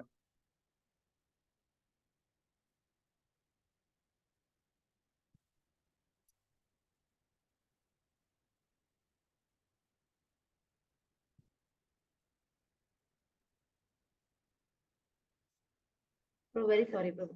ಆದ್ರೆ ಭಕ್ತನಾದವನು ಯಾವಾಗ್ಲೂ ನೋಡ್ಬೇಕಾದ್ರೆ ಅವನ್ಗೆ ಬಂದು ತನ್ನ ಹುಟ್ಟಿರುವ ಜಾತಿಯ ಮೇಲೆ ಅವ್ರಿಗೆ ಯಾವುದೇ ವಿಧವಾದ ಹೆಮ್ಮೆ ಗರ್ವ ಇರುವುದಿಲ್ಲ. அடுத்தது வந்து ஐஸ்வர்யம்னா செல்வம், செல்வத்தினால வந்து வரக்கூடிய கர்வம். ಸೊ ನೆಕ್ಸ್ಟ್ ಬಂದು ನೋಡಿದ್ರೆ ಐಶ್ವರ್ಯ, ಯಾರಲ್ಲಿ ತುಂಬಾ ಐಶ್ವರ್ಯಗಳಿದೆ ಅದನ್ನ ಇಟ್ಕೊಂಡು ಹೆಮ್ಮೆಯಾಗಿ ಗರ್ವದಿಂದ ಇರುವುದು, ಅದು ಎರಡನೇದು. எல்லாம் நம்ம வந்து பார்த்திருப்போம். நம்ம இருக்கக்கூடிய அந்த ஸ்ட்ரீட், அந்த தெருவுல வந்து யாராவது பெரிய பணக்காரங்க இருந்தாங்கன்னா அவங்கெல்லாம் வந்து என்ன பண்ண மாட்டாங்க, அவங்க வந்து வீட்டுக்கு வெளியில வந்து மத்தவங்களோட சகஜமாலாம் நின்னு வந்து பேச மாட்டாங்க.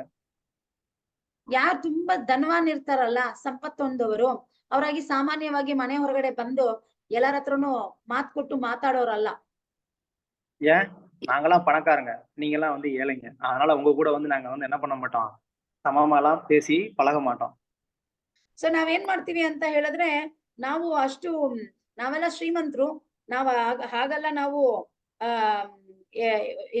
ಏನೋ ನಮ್ಮ ಇದನ್ನ ಬಿಟ್ಟು ನಿಮ್ ಹತ್ರ ಬಂದು ಮಾತಾಡಕ್ ಆಗಲ್ಲ ಅಂತ ನಾವು ಅನ್ಸ್ಕೊಳ್ತಾ ಇರ್ತೀವಿ.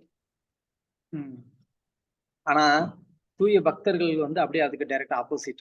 ஓ, இது இருந்தா இது தடையா இருக்கும் அப்படின்னா அதை எல்லாத்தையுமே வந்து என்ன பண்ணிடுவாங்க, தானம் பண்ணிடுவாங்க.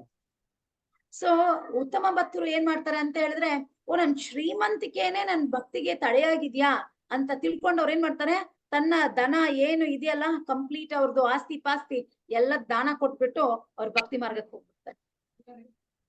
கூரத்தாழ்வாருடைய கதையில நம்ம பார்க்கலாம். அவர் வந்து ரொம்ப பெரிய ஒரு தனவான்.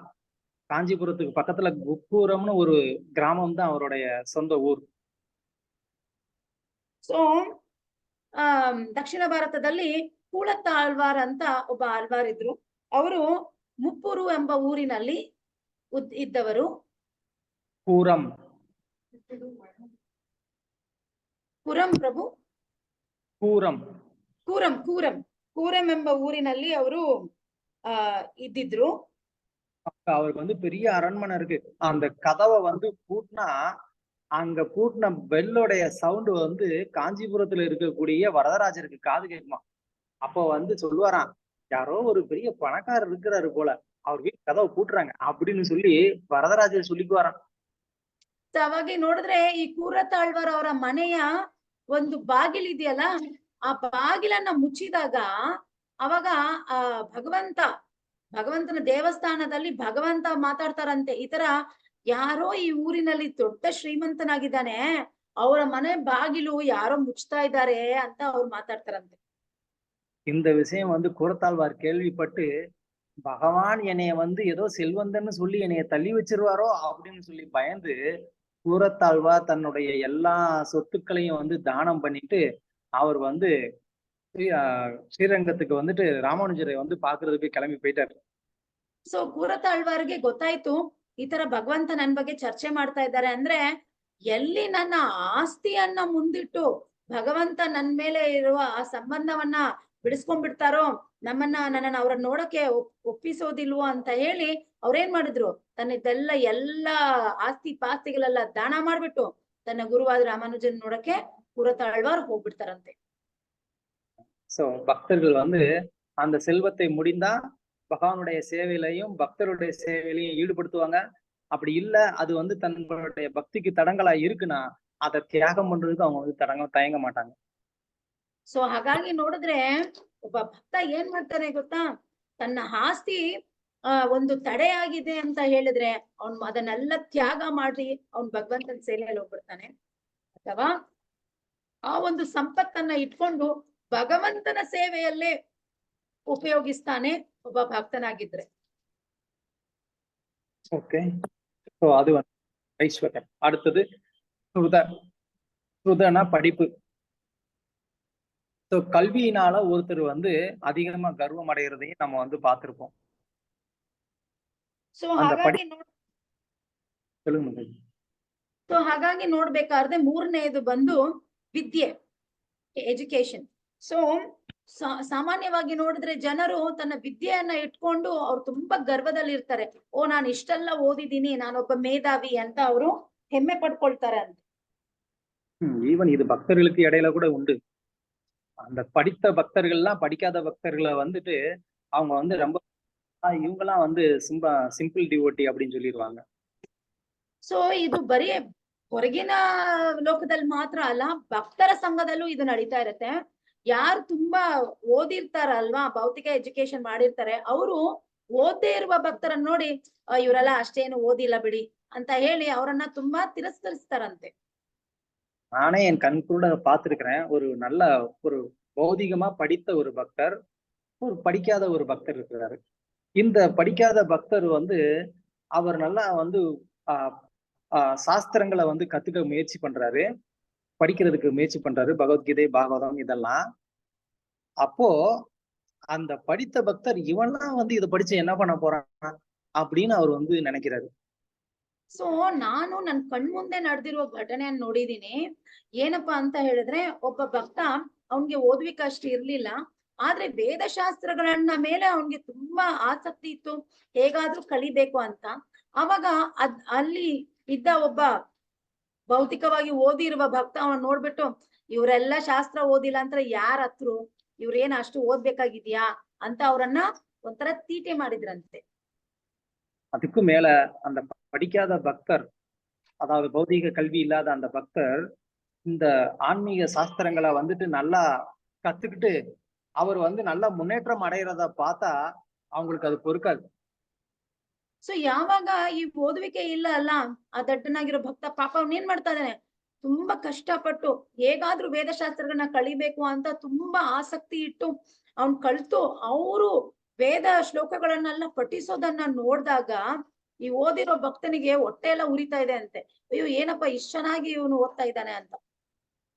அதனால இந்த பௌதீக கல்வி அதனால வந்து ஒருத்தர் கர்வம் தான் அடைகிறாரு. ಸೊ ಈ ಭೌತಿಕ ವಿದ್ಯೆ ಇದೆಯಲ್ಲ, ಅದು ಒಬ್ಬರನ್ನ ಗರ್ವ ಮಾಡಿಸ್ಬಿಡುತ್ತೆ, ಗರ್ವಿಗಳಾಗ್ಬಿಡುತ್ತೆ ಅಂತ ಹೇಳ್ತಾ ಇದ್ದಾರೆ. அதனாலதான் பக்தி வினோத் தாக்கூர் வந்து சொல்வாரு, இந்த பௌதீக கல்வி அப்படிங்கிறது ஒரு மிகப்பெரிய மாயா அப்படின்னு சொல்லுவாரு. ಅದಕ್ಕೆ ಭಕ್ತಿ ವಿನೋದ್ ಠಾಕೂರ್ ಹೇಳ್ತಾರಂತೆ, ಈ ಒಂದು ಭೌತಿಕ ಜ್ಞಾನ ಇದೆಯಲ್ಲ ಅದು ಒಂಥರ ಮಾಯೆ ಅಂತ.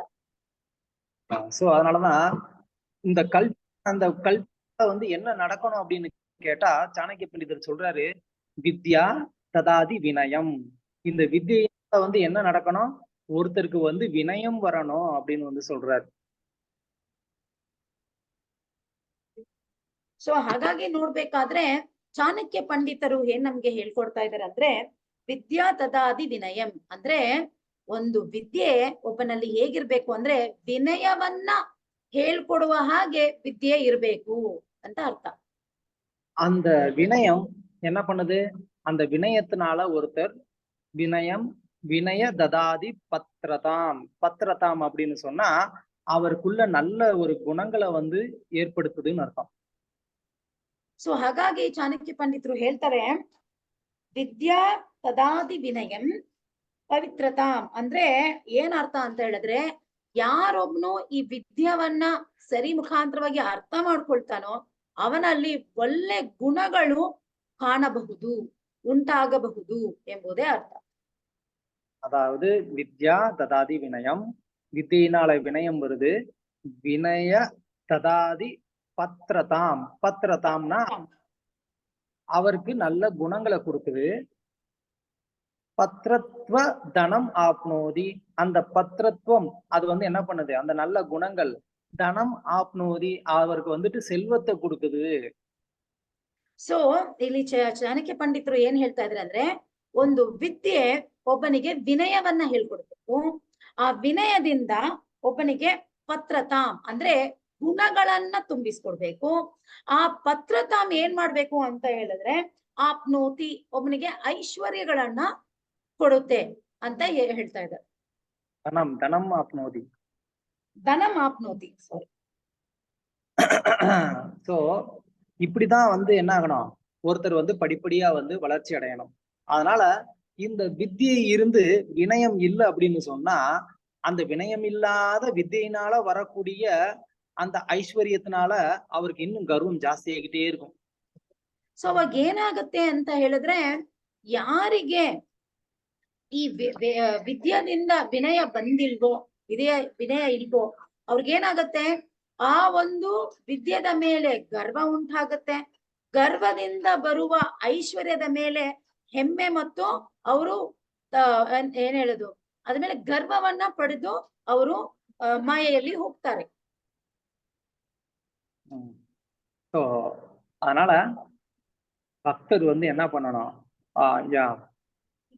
வினயமா இருக்கணும். தன் வந்து எவ்வளவுதான் படிச்சிருந்தா கூட அந்த படிப்புனால அவர் வந்து என்ன பண்ணணும், ವಿನಯமா இருக்கணும். ಸೊ ಅದಕ್ಕೋಸ್ಕರ ಒಬ್ಬ ಭಕ್ತರು ಹೇಗಿರ್ಬೇಕು, ಎಷ್ಟೇ ವಿದ್ಯೆ ಕಲ್ತಿದ್ರು ಕೂಡ ಅವನೇನಾಗಿರ್ಬೇಕು, ವಿನಯದಿಂದ ನಡ್ಕೋಬೇಕು, ವಿನಯದಿಂದ ಇರ್ಬೇಕು. ராமானுஜருக்கு வந்துட்டு ஒரு முக்கியமான ஒரு சீடர் இருந்தார்.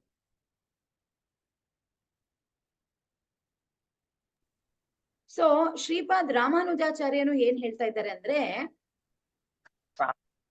ஒரு சீடர் இருந்தாரு. ಓಕೆ ಸಾರಿ ಪ್ರಭು. ಸೊ ಹಾಗಾಗಿ ನೋಡಿದ್ರೆ ರಾಮಾನುಜಾಚಾರ್ಯರಿಗೆ ಒಬ್ಬ ಶಿಷ್ಯನಿರ್ತಾನೆ, பேரு தாசரதி. ಅವ್ರ ಹೆಸರು ದಾಸರಥಿ. அவர் வந்து நல்ல வேதங்கள் சாஸ்திரங்கள் எல்லாம் வந்து படித்து ரொம்ப வந்து ஒரு பண்டிதர் அவர்.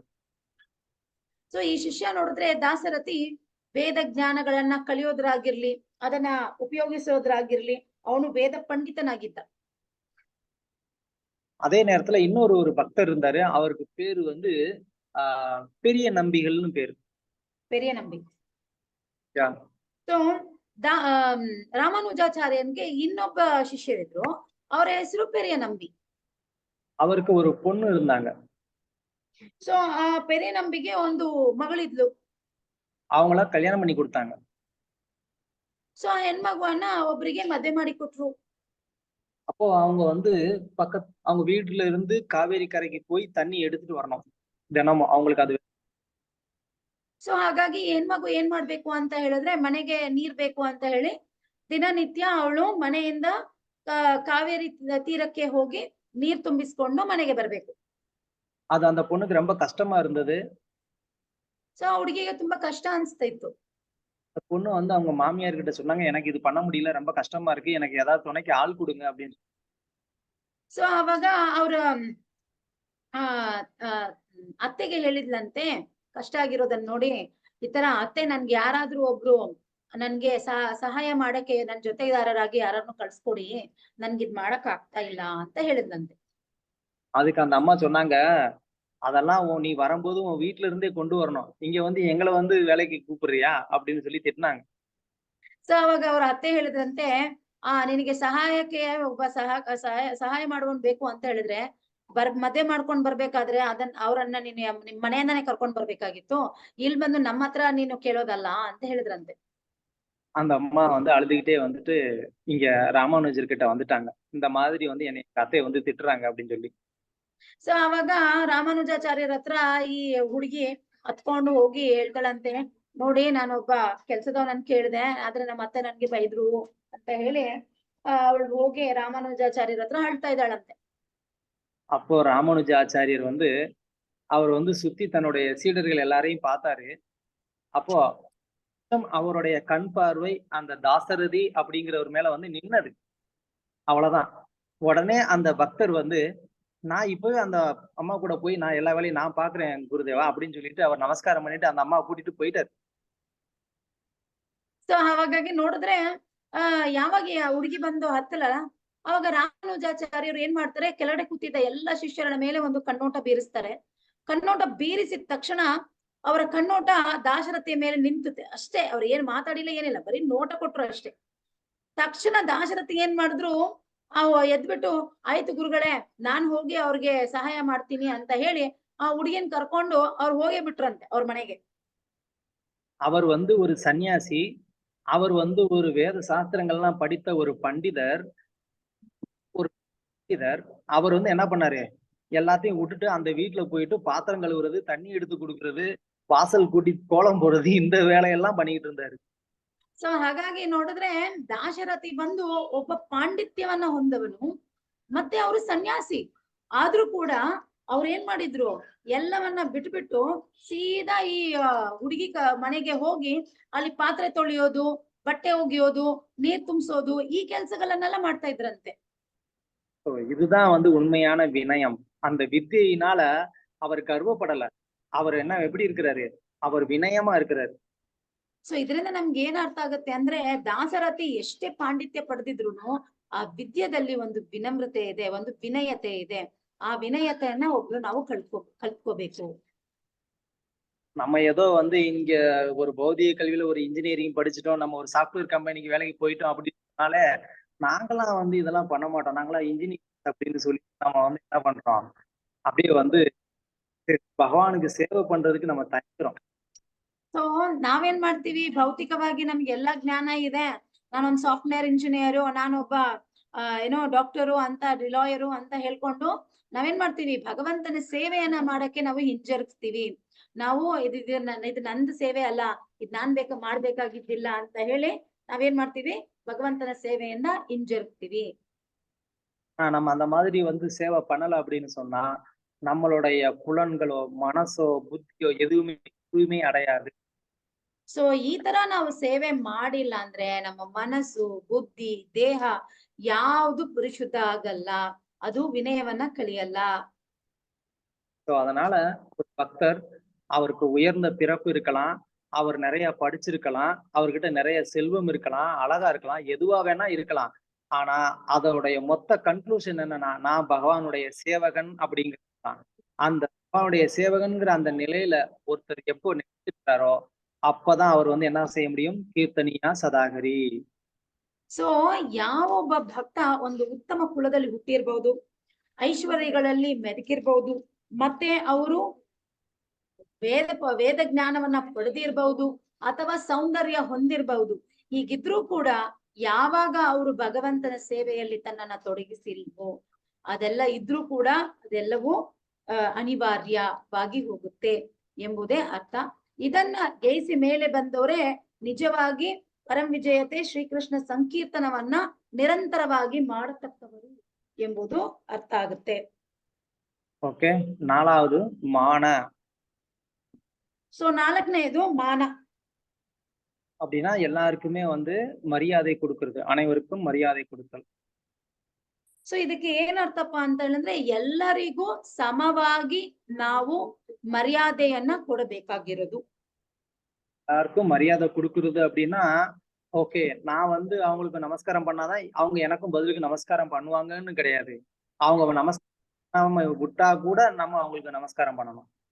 ಸೊ ಯಾವ ತರ ನಾವು ಅವ್ರಿಗೆ ನಮಸ್ಕರಿಸ್ಬೇಕು ಅಂತ ಹೇಳಿದ್ರೆ, ಆ ಒಂದು ಮರ್ಯಾದೆ ತೋರಿಸ್ಬೇಕು ಅಂದ್ರೆ, ನನಗೆ ಯಾರಾದ್ರೂ ಬಂದು ಹರೇ ಕೃಷ್ಣ ಹೇಳಿದ್ರೆ ನಾನು ಹರೇ ಕೃಷ್ಣ ಹೇಳಿ ದಂಡವತ್ ಮಾಡ್ತೀನಿ, ಇಲ್ಲ ನನಗೆ ಹೇಳಲಿಲ್ಲ ಅಂದ್ರೆ ನಾನು ಮಾಡಲ್ಲ ಅಂತ ಪರಿಸ್ಥಿತಿಯನ್ನ ಬಿಟ್ಟು, ಅವ್ರು ಮಾಡಿದ್ರು ಹೇಳಿದ್ರು ಹೇಳದೆ ಹೋದ್ರು ಕೂಡ ನಾವೇನ್ ಮಾಡ್ಬೇಕು, ಅವ್ರಿಗೆ ನಾವು ಪ್ರಣಾಮಗಳನ್ನ ಸಲ್ಲಿಸಬೇಕು, ಅವ್ರಿಗೆ ನಾವು ಮರ್ಯಾದೆಯನ್ನ ನೀಡಬೇಕು. அவரவர்களுடைய தகுதிக்கு ஏற்ற மாதிரி நம்ம வந்து என்ன பண்ணணும், அவங்களுக்கான ஒரு மரியாதையை நம்ம வந்து கொடுக்கணும். யாருக்குமே அவங்களுக்கான மரியாதையை செலுத்தாம நம்ம இருக்கக்கூடாது. ಸೊ ಅವರವರ ಒಂದು ಸ್ಥಿತಿಗತಿಯನ್ನ ನೋಡಿ ಅವ್ರಿಗೆ ನೀಡ್ಬೇಕಾಗಿರುವ ಮರ್ಯಾದೆಗಳನ್ನ ಅದಕ್ಕೆ ತಕ್ಕ ಹಾಗೆ ನಾವು ಕೊಡಕ್ಕೆ ಕಲಿಬೇಕು. அந்த மாதிரி மரியாதை கொடுக்கறது அப்படிங்கிறத விட நமக்கு மரியாதை அதிகமா எதிர்பார்த்தே பழக்கமாயிடுச்சு. ಸೊ ಯಾವಾಗ್ಲೂ ನಾವೇನ್ ಮಾಡ್ತಿದೀವಿ ಅಂದ್ರೆ, ಮರ್ಯಾದೆ ತೋರಿಸೋದನ್ನ ಬಿಟ್ಬಿಟ್ಟು ಮರ್ಯಾದೆ ಎದುರು ನೋಡೋದೇ ನಮ್ಗೆ ಕೆಲ್ಸ ಆಗ್ಬಿಟ್ಟಿದೆ. அதுலயும் குறிப்பா மற்றவர்களுக்கு வந்துட்டு அந்த மரியாதை கிடைக்கும் போது அதை பார்த்து நமக்கு வந்துட்டு சகிச்சுக்கவே முடியாது. அது எப்படி அவருக்கு அந்த மரியாதை கிடைக்கலாம், நானும் தானே இருக்கிறேன் அப்படின்னு. ಸೊ ಇನ್ನೊಬ್ರಿಗೆ ಮರ್ಯಾದೆಯನ್ನ ಕೊಡೋದನ್ನ ನೋಡ್ಬಿಟ್ರೆ ನಮ್ಗೆ ಅದು ಸಹಿಸ್ಕೊಳ್ಳಕ್ಕೆ ಆಗಲ್ಲ, ನಮ್ಗೆ ಹಂಗೆ ಒಟ್ಟು ಉರಿದೋಗ್ಬಿಡುತ್ತೆ. ಸೊ ಆ ತರ ಸ್ಥಿತಿಯಲ್ಲಿಂದ ನಾವು ಹೊರಗಡೆ ಬರ್ಬೇಕು. சில நேரங்கள்ல குருவுக்கு கிடைக்கக்கூடிய மரியாதையை கூட இல்ல மூத்த பக்தர்களுக்கு கிடைக்கக்கூடிய அந்த மரியாதையை பார்த்து கூட ஒருத்தவங்க பொறாமப்படுவாங்க. ಸೊ ಎಷ್ಟು ಮಟ್ಟಿಗೆ ನಾವು ನೀಚರವರು ಅಂತ ಹೇಳಿದ್ರೆ, ಒಬ್ಬ ಗುರುವಿಗೆ ದೊರಕುವ ಮರ್ಯಾದೆ ಆಗಿರ್ಲಿ, ಅಥವಾ ನಮ್ಮ ಹಿರಿಯ ಭಕ್ತರಿಗೆ ಕೊಡುವ ಮರ್ಯಾದೆ ಆಗಿರ್ಲಿ, ನೋಡಿದ್ರು ಕೂಡ ನಮಗೆ ಹೊಟ್ಟೆಯಲ್ಲೇ ಉರಿಯೋಕೆ ಸ್ಟಾರ್ಟ್ ಆಗ್ಬಿಡುತ್ತೆ. அவருக்கு மட்டும் எல்லாரும் மாலை போடுறாங்க, அவரை மட்டும் எல்லாரும் வந்து நமஸ்காரம் பண்றாங்க, நமக்கு மாலை கிடைக்கலையே, நமக்கு நமஸ்காரம் கிடைக்கலையே அப்படின்னு உள்ளுக்குள்ள ஏக்கம். ಸೊ ನಾವೇನ್ ಮಾಡ್ತೀವಿ ಅಂತ ಹೇಳಿದ್ರೆ, ಅವ್ರಿಗೆ ಮಾತ್ರ ಎಲ್ರು ಮಾಲೆ ಹಾಕ್ತಾ ಇದಾರಲ್ಲ, ಹೂ ಮಾಲೆ, ಅವ್ರಿಗೆ ಮಾತ್ರ ಎಲ್ಲರೂ ಪಾದದಲ್ಲಿ ಬಿದ್ದು ನಮಸ್ಕರಿಸ್ತಾ ಇದಾರಲ್ಲ, ನನಗೆ ಮಾಲೆನೂ ಇಲ್ಲ, ನನ್ಗೆ ಮರ್ಯಾದೆನೂ ಇಲ್ಲ, ನನ್ ಪಾದದಲ್ಲಿ ಯಾರು ಬೀಳ್ತಾನೆ ಇಲ್ಲ ಅಂತ ಒಳಗೊಳಗೆ ನಮಗೆ ಒಂಥರ ಹೊಟ್ಟೆ ಕಿಚ್ಚು ಬರುತ್ತೆ. ரகுநாததாச கோஸ்வாமி அப்படின்னு ஒரு பக்தர், உயர்ந்த பக்தர் இருந்தார். ಸೊ ರಘುನಾಥ ಗೋಸ್ವಾಮಿ ಅಂತ ಒಬ್ಬ ಉತ್ತಮ ಭಕ್ತರಿದ್ರು. அவர் பிறப்பால வந்து உயர்ந்த பிறப்பு, சிறந்த செல்வம், அழகு எல்லாமே இருந்தது. ஆனா அவர் அது எல்லாத்தையுமே விட்டுட்டு அவர் வந்து பிருந்தாவனத்துக்கு வந்து ராதா குண்டத்தின் கரையில அவர் வந்து என்ன பண்ணாரு, அவர் அங்க வந்து ஒரு துறவு வாழ்க்கையை அவர் வந்து வாழ்ந்தார். ಸೊ ಹಾಗಾಗಿ ನೋಡಿದ್ರೆ ರಘುನಾಥ ಗೋಸ್ವಾಮಿ ತರ ಶ್ರೀಮಂತಿಕೆ ಇರುವವರು ನೋಡಕ್ಕಾಗಲ್ಲ. ಅವ್ರು ಜನಿಸಿದ್ದು ಉತ್ತಮ ಕುಲ, ಐಶ್ವರ್ಯ ಹೊಂದವರು. ಅದೇ ತರ ನೋಡ್ಬೇಕಾದ್ರೆ ಅವರು ಓದಿದ ಪಟ್ಟಧಾರಿ, ಮತ್ತೆ ಅದಲ್ಲದೆ ಅವ್ರಿಗೆ ಸೌಂದರ್ಯದಲ್ಲಿ ತುಂಬಾ ಸೌಂದರ್ಯವಾಗಿದ್ರು. ಇಷ್ಟೆಲ್ಲ ಇದ್ರು ಕೂಡ ಅವ್ರು ಏನ್ ಮಾಡಿದ್ರು, ಬೃಂದಾವನಕ್ಕೆ ಹೋಗಿ ರಾಧಾ ಕುಂಡ ತಟದಲ್ಲಿ ಅವರು ಒಬ್ಬ ಏನ್ ಹೇಳೋದು, ಎಲ್ಲವನ್ನ ತ್ಯಜಿಸಿ ಒಬ್ಬ ಸನ್ಯಾಸಿಯಾಗಿ ಬಾಳಿದ್ರು. அது மட்டும் கிடையாது, அங்க அவர் வந்து தினமும் 2000 முறை வைஷ்ணவர்களுக்கு நமஸ்காரம் செய்வாராம், ದಂಡವತ್ ನಮಸ್ಕಾரம். ಇದು ಮಾತ್ರ ಅಲ್ಲದೆ ಅವ್ರು ಏನ್ ಮಾಡ್ತಾ ಇದ್ರು, ದಿನ ನಿತ್ಯ 2000 ಸತಿ ಭಕ್ತರಿಗೆ ದಂಡವತ್ ಪ್ರಣಾಮಗಳನ್ನ ಮಾಡ್ತಿದ್ರು. அவர் முன்னாடி வரக்கூடிய எந்த வைஷ்ணவருக்கும் அவர் வந்து பிரணாமம் பண்ணியிருக்கிறாருன்னு அர்த்தம். ಸೊ ಇದ್ರಿಂದ ಏನ್ ಅರ್ಥ ಆಗತ್ತೆ ಅಂದ್ರೆ, ಅವ್ರ ಎದುರುಗಡೆ ಯಾವ ಭಕ್ತರು ಬಂದ್ರು ಕೂಡ ಅವ್ರ ಏನ್ ಮಾಡ್ತಾ ಇದ್ರು, ದಂಡವತ್ ಪ್ರಣಾಮ ಮಾಡ್ತಿದ್ರು. ஸோ அதனால ஒருத்தர் வந்து இந்த மாதிரி மரியாதையை வந்து எதிர்பார்க்கிறத விட நம்ம என்ன பண்ணணும், மரியாதையை அடுத்தவர்களுக்கு கொடுப்பதற்கு நம்ம வந்து முயற்சி செய்யணும். ಹಾಗಾಗಿ ನೋಡಿದ್ರೆ ನಾವೇನ್ ಮಾಡ್ಬೇಕು, ಮರ್ಯಾದೆ ಎದುರು ನೋಡೋದನ್ನ ಬಿಟ್ಬಿಟ್ಟು ಭಕ್ತರಲ್ಲಿ ನಾವು ಮರ್ಯಾದೆಯನ್ನ ಕೊಡಕ್ಕೆ ಕಲಿಬೇಕು. அந்த மாதிரி இருந்த பக்தர்கள் தான் உலகத்துல அடுத்து உலக மக்கள் அனைவருனாலையுமே மரியாதை செய்யப்படக்கூடிய ஒரு பக்தர்களா அவங்க வந்து ஆனாங்க. ಸೊ ಈ ತರ ಇದ್ರೇನೆ ನಾವು ಈ ಲೋಕದಲ್ಲಿ ಸುಮಾರು ಜನ ನೋಡಿರ್ತೀವಿ, ಅವರು ಅನೇಕ ಭಕ್ತರು ಅವರನ್ನ ಮರ್ಯಾದೆ ಕೊಡೋ ಸ್ಥಿತಿಗೆ ಬಂದಿರೋ ಕಾರಣನೇ ಅವರ ಒಂದು என்ன பிரபு புரியல, அது விட்டுட்டேன். அனைவருமே அவங்களுக்கு வந்து மரியாதை செலுத்தினாங்க. வாய்ஸ் பிரேக் ஆயிடுச்சு. உலகத்துல இருக்கிற மக்கள் அனைவரும் அவங்களுக்கு மரியாதை செலுத்துறாங்க. ಸೊ ಈ ಗುಣವನ್ನ ಯಾವಾಗ ನಾವು ನೋಡ್ತೀವೋ, ಅವರು ಬೇರೆಯವರಿಗೆಲ್ಲ ಮರ್ಯಾದೆಯನ್ನ ಸಲ್ಲಿಸುವುದನ್ನ ನೋಡಿದ್ರೆ ಅನೇಕರು ಅವರನ್ನ ನೋಡಿ ಅವರಿಗೆ ಮರ್ಯಾದೆ ಸಲ್ಲಿಸುವುದನ್ನ ನಾವು ಕಾಣಬಹುದು. ஆனா எப்போ நாம வந்து நமக்கு மரியாதை வேணும்னு நினைக்கிறோமோ அப்போ வரைக்கும் நம்மள வந்து நம்ம வீட்லயே மதிக்க மாட்டாங்க. ಸೊ ಯಾವಾಗ ನಾವ್ ಯಾವಾಗ್ಲೂ ನನಗೆ ಮರ್ಯಾದೆ ಕೊಡ್ಬೇಕು ಅಂತ ಎದುರು ನೋಡ್ತಾ ಇರ್ತೀವೋ ಅವಾಗ ನಮಗೆ ಆ ಮರ್ಯಾದೆ ಸಿಗುದಿಲ್ಲ. அந்த மரியாதை கொடுக்கறதுங்கிறது வந்து மனிதர்களுக்கு மட்டும் இல்ல, எல்லா ஜீவராசிகளுக்குமே கூட வந்து நம்ம மரியாதை செலுத்த கத்துக்கணும். ಸೊ ಮರ್ಯಾದೆ ಕೊಡೋದು ಅಂದ್ರೆ ಏನು, ಬರೀ ಮನುಷ್ಯರಿಗೆ ಅಂತ ಅಲ್ಲ, ಎಲ್ಲ ಜೀವರಾಶಿಗೂ ಆ ಮರ್ಯಾದೆಯನ್ನ ನಾವು ಕೊಡೋಕೆ ಕಲಿಬೇಕು. அனந்தாழ்வார் அப்படின்னு வந்து ஒரு பக்தர் இருந்தார். அந்த பக்தர் வந்து அடிக்கடி வந்து திருமலைக்கு வந்து போயிட்டு வருவார்.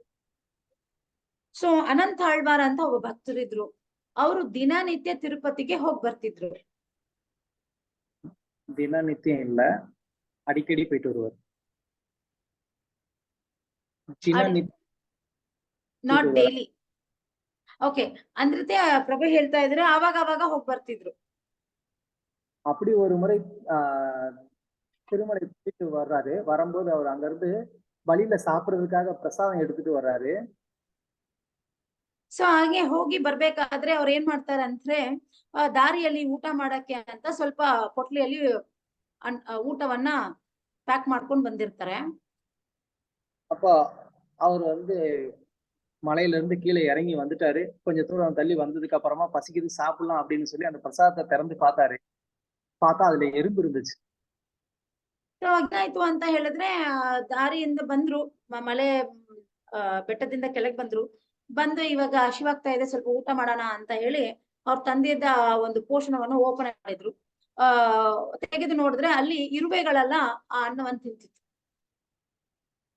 அந்த எறும்பை பார்த்து அவர் நினைச்சாராம், அடடா இவங்க எல்லாமே வந்துட்டு தாம்வாசியாச்சே, திருமலை தாமத்தினுடைய தாம்வாசியாச்சே, இவங்கள வந்து நான் தாமத்துல இருந்து பிரிச்சுட்டு வந்துட்டேனே அப்படின்னு சொல்லி யோசிச்சுட்டு என்ன பண்ணாராம், திரும்ப வந்து மலை ஏறி போய் அவங்கள எங்க இருந்து எடுத்தாரோ, அதாவது அந்த எங்க இருந்து அந்த எறும்பு வந்திருக்குமோ அதே இடத்துல திரும்ப திருமலையிலேயே போய் மேல வந்து அவங்களெல்லாம் விட்டுட்டு அதுக்கப்புறம் திரும்ப வந்தாராம். ಅವಾಗ ನೋಡಿದ್ರೆ ಈ ಅನಂತ ಆಳ್ವಾರ್ ಓಪನ್ ಮಾಡಿ ನೋಡ್ತಾರೆ, ಅಲ್ಲಿ ಎಲ್ಲ ಇರುವೆಗಳನ್ನ ನೋಡ್ಬಿಟ್ಟು ಅವ್ರು ಯೋಚನೆ ಮಾಡಿದ್ರಂತೆ, ಆಹಾ ಇವರೆಲ್ಲ ಈ ಧಾಮ ವಾಸಿಗಳಲ್ವೇ, ಇವರನ್ನೆಲ್ಲ ಹೋಗಿ ನಾನು ಧಾಮದಿಂದ ಬೇರೆ ಮಾಡ್ತಾ ಇದ್ದೀನಲ್ಲ ಅಂತ ಹೇಳಿ ಅವ್ರೇನ್ ಮಾಡಿದ್ರಂತೆ, ಮತ್ತೆ ಆ ಒಂದು ಪ್ರಸಾದವನ್ನ ಅದಿರ್ದ ಇರುವೆಗಳನ್ನ ಮತ್ತೆ ಬೆಟ್ಟ ಹತ್ತಿ ಹೋಗಿ ಅವರನ್ನ ಆ ಧಾಮದಲ್ಲೇ ಬಿಟ್ಟು ಮತ್ತೆ ಕೆಳಗಿಳಿದ್ರಂತೆ. அவர் வந்து அதை சாதாரண ஒரு எறும்பு அப்படின்னு நினைக்கல. ஓகே, இங்க போட்டாலும் அது இங்கேயும் வாழத்தான் போகுது, அது ஏன் வந்து இங்க இருந்து மெனக்கெட்டு நம்ம மேல போயிட்டு வரணுமா, நம்மளா இருந்தா அப்படித்தான் யோசிப்போம். ஆனா அவர் அப்படி இல்லை. அவர் வந்து என்ன பண்றாரு, அவங்கள தாம்வாசியா பாக்குறாரு. அந்த தாம்வாசியை நான் தாமத்துல இருந்து பிரிச்சுட்டேனே, அது ஒரு அபராதமா நினைச்சு என்ன பண்றாரு, அவங்களுக்கு வந்துட்டு அந்த மரியாதையை கொடுக்குறாரு. அந்த எறும்புன்னு நினைக்காம அவங்களுக்கு தாம்வாசியா ஒரு மரியாதை கொடுக்குறாரு. அதுதான் அந்த ஒரு உயர்ந்த குணம். ಹಾಗಾಗಿ ನೋಡಿದ್ರೆ ಅವರು ಆ ಇರುವೆಗಳನ್ನ ನೋಡಿ, ಓ ಇದು ಸಾಮಾನ್ಯ ಇರುವೆ ತಾನೇ ಅಂತ ಅವ್ರಿಗೆ ಅನ್ಸಿಲ್ಲ. ಅವ್ರಿಗೆ ಏನಂತಂದ್ರೆ, ಆಹಾ ಇವರೆಲ್ಲ ಧಾಮವಾಸಿಗಳಲ್ಲ, ಇವ್ರಿಗೆ ನಾನು ಅಪರಾಧ ಮಾಡಿದ್ದೀನಲ್ಲ, ಅವರನ್ನ ಧಾಮದಿಂದ ದೂರ ಮಾಡಿದ್ದೀನಲ್ಲ ಅಂತ ಹೇಳಿ ಅವರು ಏನ್ ಮಾಡಿದ್ರು, ಅವರನ್ನ ತಗೊಂಡು ಹೋಗಿ ವಾಪಸ್ ತಿರುಮಲೆಯಲ್ಲಿ ಬಿಟ್ಟಿದ್ರಂತೆ. ಇದೇ ನಾವಾಗಿದ್ರೆ ಏನ್ ಮಾಡ್ತಿದ್ವಿ, ಅದನ್ನೆಲ್ಲ ಒಂದು ವಿಷಯವಾಗಿ ತಗೊಳ್ದೆ ನಾವು ಪಾಡಿಗೆ ಬಂದ್ಬಿಡ್ತಾ ಇದ್ವಿ. ಇದು ನಮ್ಮ ಮನಸ್ಥಿತಿ. ஸோ அந்த மாதிரி ஒரு பக்தர் எல்லா ஜீவராசிகளுக்கும் அந்த தகுந்த ஒரு மரியாதையை வந்து கொடுக்கும்போது, அப்போ அவர்னால என்ன பண்ண முடியும், கீர்த்தனியா சதாகரி பகவானுடைய நாமத்தை இடையராது வந்து ஜெபிக்க முடியும். ಸೊ ಹಾಗಾಗಿ ಯಾರೊಬ್ರು ಎಲ್ಲಾ ಜೀವರಾಶಿಗಳಿಗೂ ಈ ತರ ಮರ್ಯಾದೆಗಳನ್ನ ಸಲ್ಲಿಸ್ತಾರೋ ಅವರೊಬ್ಬರಿಂದಾನೇ ಕೀರ್ತನೆಯ ಸದಾಹರಿಯನ್ನ ಮಾಡಬಹುದು. Okay, Hare Krishna, thank you very much. ಧನ್ಯವಾದಗಳು ಎಲ್ಲರಿಗೂ. கேள்விகள் இல்ல கருத்துக்கள்? ಸೊ ಪ್ರಭು ಬಿಫೋರ್